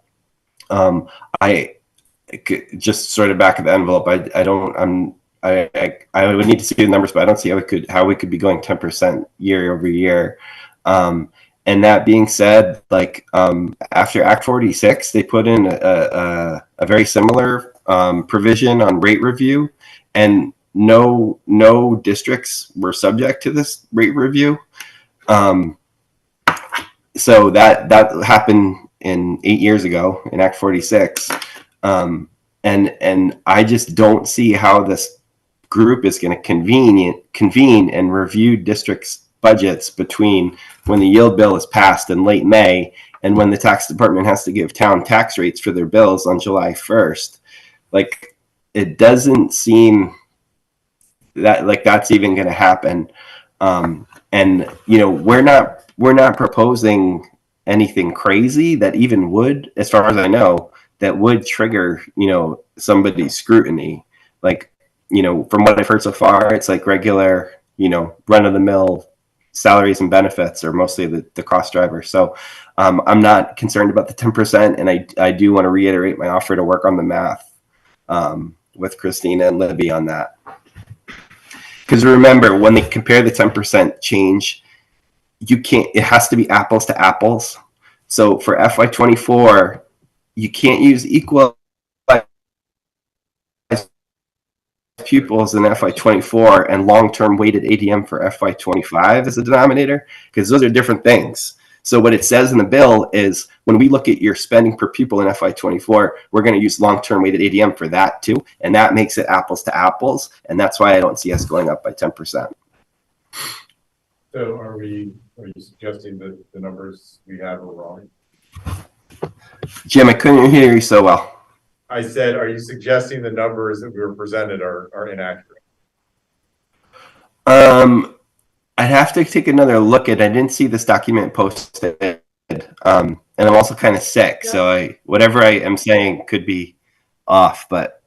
Well, just what Jake is saying is what Christina and I dug into today and asked Brad James specifically which number to use. And he pointed to the number that we're using. Yeah, so I would say send me the numbers. I wanna see what long-term weighted ADM for FY24 is and for FY25 is, because I haven't gotten that from Brad James. But I would like to check it. And I don't. What factor were you calculating for our year-over-year increase?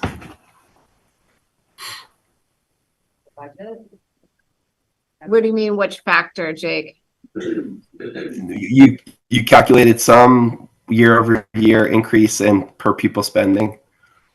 I think that that's based on the raises that were just negotiated. I think there's an 18% increase in health insurance costs that is also part of it. And that's basically all of the additions that Christina and Libby added to the budget. It's just, we gave raises, and teachers, I love you, you deserve them. And you know, we gave raises to Libby the year before, and I'm so grateful for what Libby's doing with the district as well. There's an 18% health insurance rate increase. So 16, still pretty massive. I think that those are the only increases. It's not like we're adding any positions, doing any dramatic anything. There's no way I think that we could possibly be considered excessive. Yeah. And I don't know that everything's changing so fast. I think we're in a tizzy, and we need to take a breath. We definitely need to figure out and make sure, yeah, if you're right, Jake, that there's something in the calculation that we can just do the 2 million without hitting 10%. I think we have this year's answer. But I think we have to be damn sure of that if we're gonna. I mean, I do not want to. There's huge consequences of hoping this committee doesn't come together and doesn't find that more than 10% is excessive without knowing that for sure. Well, we have a good chunk of time, and we have a chunk of time. I don't know if it's we have a chunk of time. This particular math problem, you know, shouldn't be too bad at all. And yeah, so I'm happy to take another look at it and help with it. Excellent. Students. I don't feel like I understand any of this well enough yet to talk about like the technical stuff. I am also trying to stay calm and mostly like very overwhelmed by all this, but I do want to say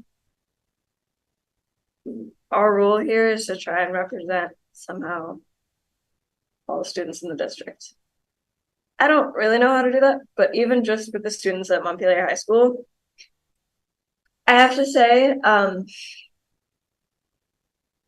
this makes me really worried, obviously for all the reasons that everyone's worried, but also because my like group of students has been through a lot in the time that we've been in this district. I don't think I need to list everything out. I think people know what I mean.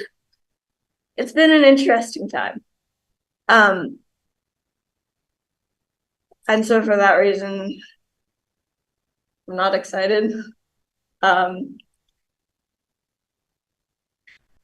Also, along those lines, I totally understand the practicality of using the track money to help with this.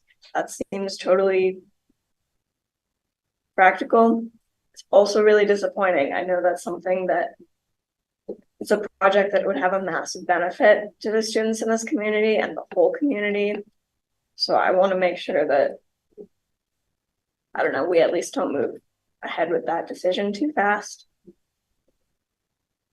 Yeah, I just want to make sure that, I don't know, just to state the obvious, any decision we make is going to have a massive impact on all the students in this district. And yeah, I don't think it's a prospect any of us are too excited about, and I certainly am not. Yeah, I agree with everything Miriam said. I think when Kristen was talking about like community and belonging, I think that for me, that is my teachers are a part of that. They've helped me through a lot, personal, academic. I think if my teachers aren't at their happiest, I don't know if I would be, because the classroom really does reflect on the students. And I was just wondering, was there any discussion on how this decrease would impact students or like the classroom? And if there was, like, what did that look like? So to be clear, there isn't a decrease. Okay, We haven't made a budget yet. yeah, So all we're talking about is the pressures on the budget. yeah, And potential scenarios that could potentially happen. So there hasn't been those discussions because we haven't made any decisions at all. We're gonna need direction from the board yeah, on that. So those conversations haven't started to happen because we haven't made any decisions. okay, but they will happen. Yeah.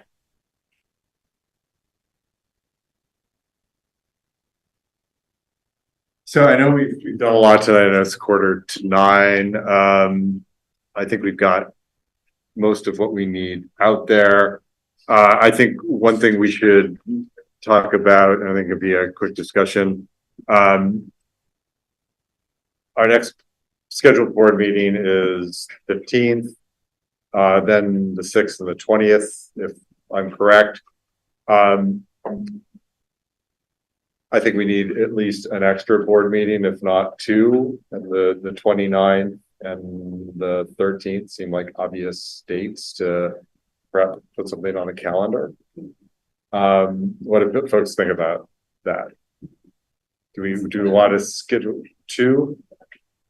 November 29th, which is not Thanksgiving week, it's the week after. And in terms of, do we want two? Do we want one? Do we want two? See if we need it. I Two. think scheduling two, and then we can determine, moving forward if we need it. I also think about this board that works incredibly diligently on the committee level. And with all of this going on, I just think that we also really need to give primary focus to the budget right now. There are weeks that I spend hours on committee work, and it just feels like we need to relax that right now while we give this the focus it needs. Yeah, I think this is our primary focus for the next few. As we've seen tonight, there's a lot at stake. There's a lot of moving pieces. There's a lot to get our head around. Scott? I think I saw in one of the principal updates, meetings have already been scheduled with Truex Collins. Is that correct for the community visioning? Yeah. And so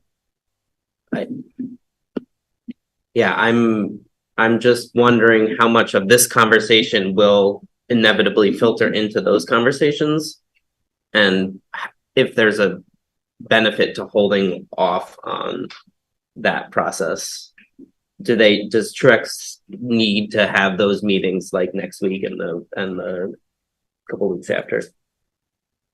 We have to change our agreement with them, which I don't think they'd be opposed to. I'm curious why we would.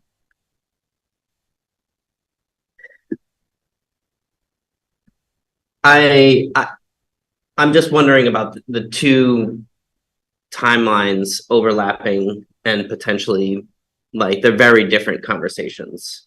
In some ways, yes. In other ways, I think they're very connected. Yeah, so I think understanding if we want them to be connected or not, and if we don't want them to be connected, to separate them in time. If we do want them to be connected, then I think that's different. But understanding the impact of one process on the other, I guess, I'm just trying to acknowledge that. I'd love to hear his other thoughts. One thing I think, one thing that's really resonated with me is, I think it would be ideal if we have to make big decisions about a building like Roxbury, that we have time to do that. And I think the Truex Collins thing they'll buy ourselves another year on that. That could be great. And the Truex Collins thing, I think, will help us with that. And I think if that gets off more slowly, that might give us less information, if we are bought an extra year to think about that. I would like to see the process move. We also have to, figure out, do we have expenses around this school that we have to budget in because of flood risk? So, I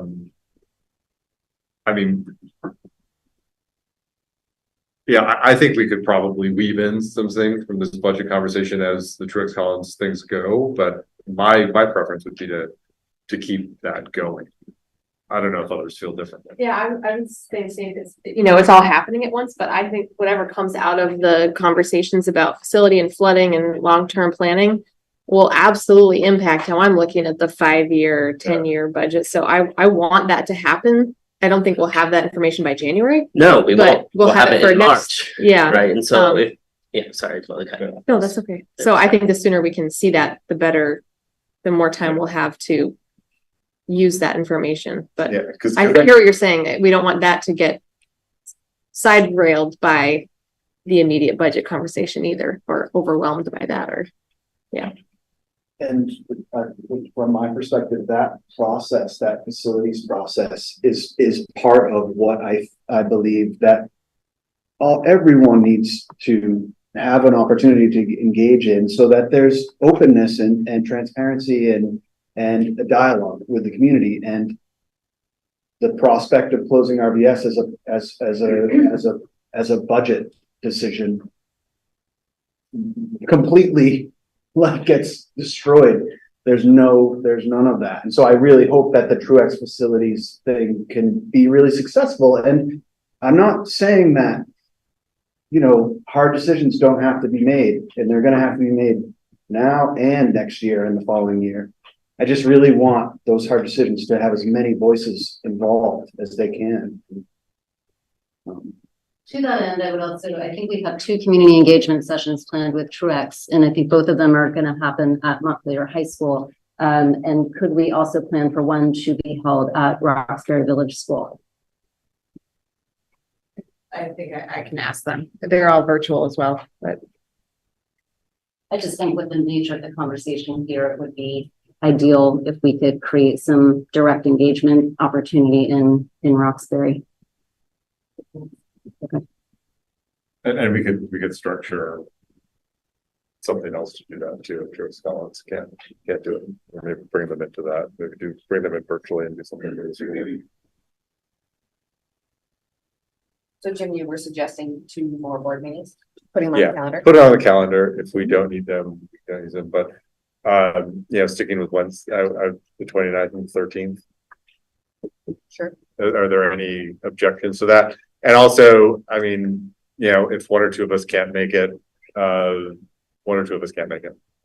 So let's do it. Right. I'm sort of hoping that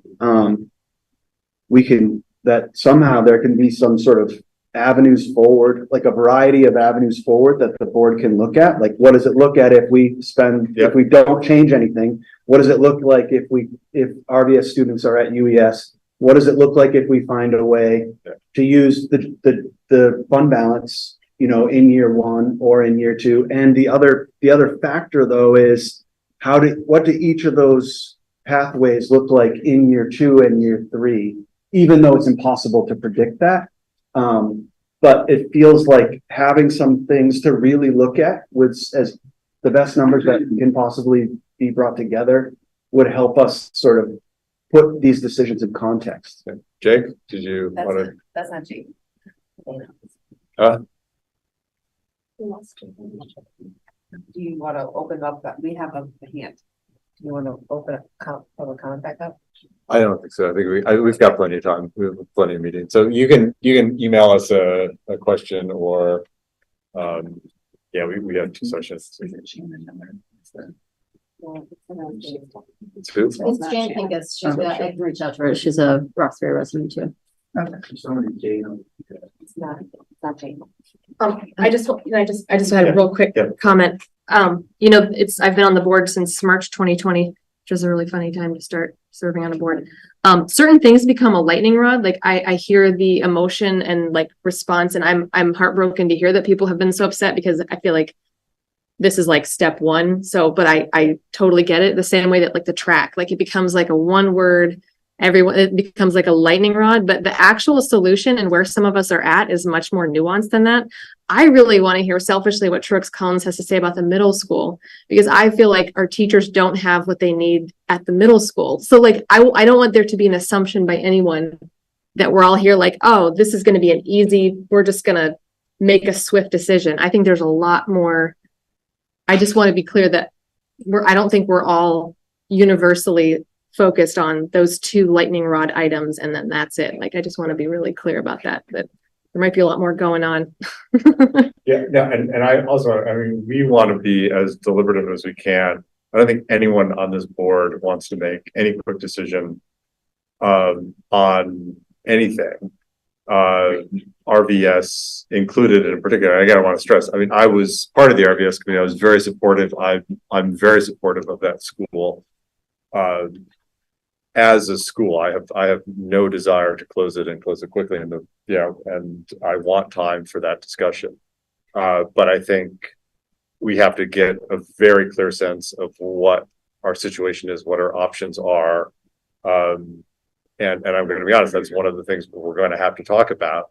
And, like, to be quite honest, this board has brought that up, but, taking on the discussion of making sure RVS is in a viable position. So we didn't have to make a rash decision on the budget. And I think it's partially on this board to say we've kicked that conversation down the road, and we're now at a point where we might have to have it more quickly than we want to, which I think is unfortunate. But no one wants to do that.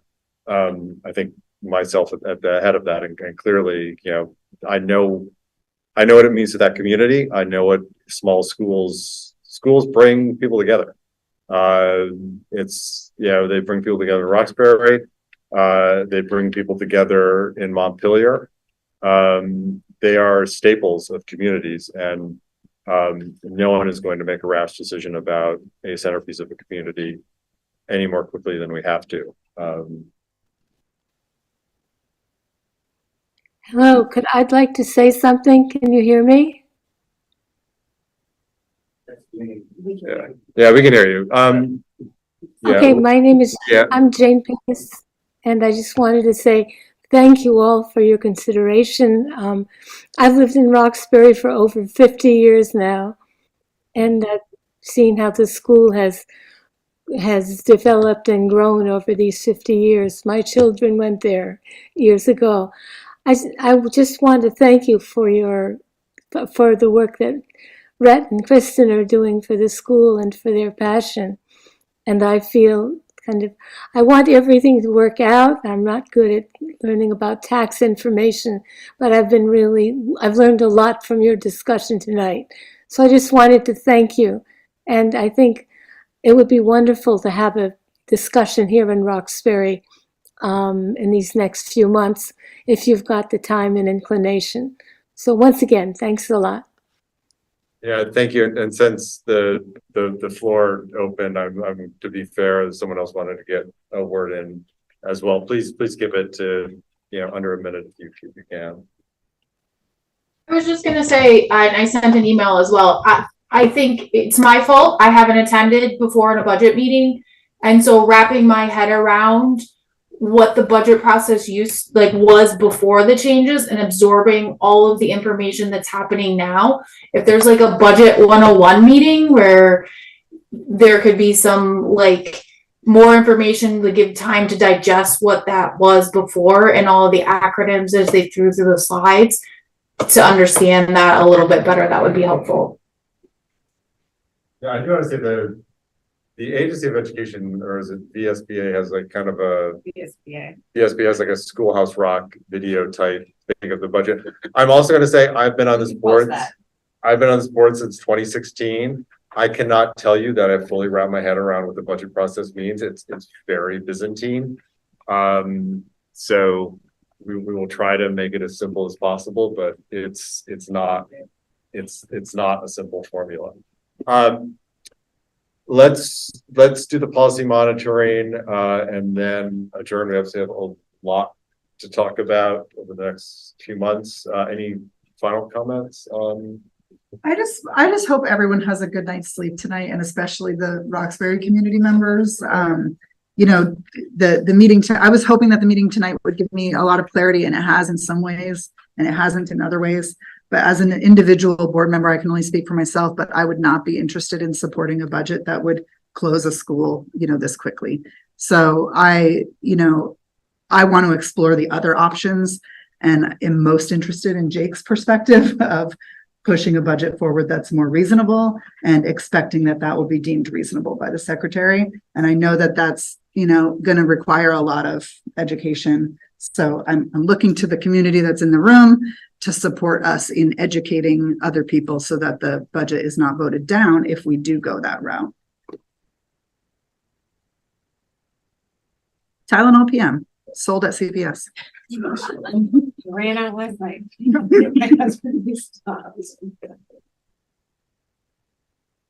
I just, before we move on to the budget monitoring, just say, I think where we've landed is we've heard initial thoughts from board members. We've answered some questions, and Rhett's request, I was gonna also kind of recap it in the same way Rhett did, which is like, let's see a few general scenarios the next time we come back to the budget. One that is the, like, we do nothing. One that is the, what are all the cuts we could make that feel reasonable? What is the really really hard one? Let's see a few paths, not with any specific details, but how do the numbers play out? I think that's what you were saying, Rhett, and I think that is a logical next step after today. Yeah, no, I asked for that as well. And I think another thing too, Tom, you've spoken twice, plenty of meetings ahead. I appreciate it, but please, I think an email. And then also getting together with Jake and do some math and doing some math. Yeah, Tom, didn't mean to cut you off. I appreciate all you brought to the board tonight, but I think we do need to limit comment, and you have spoken, and the other people had not had a chance to speak, which is why I opened it up. But you can send us an email, and I certainly hope that you and everyone else, a lot of us will be lingering around after the meeting too. If you want to bend our ear for a minute. And again, remember, we have not made any decisions, and also just make it clear, just because we look at something doesn't mean we're going to do it. I mean, we need to look at a lot of things, and most of the things we look at, we are not going to do.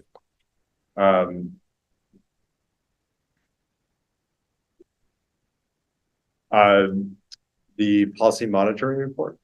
Do I have a motion to approve? So moved. A second? Let's just, for the record, say, are you doing all three at once, Emma? Oh, yes, policy monitoring, D4, If somebody else has the agenda open, I guess they should. CM, and F20. There you go, Emma. Yeah.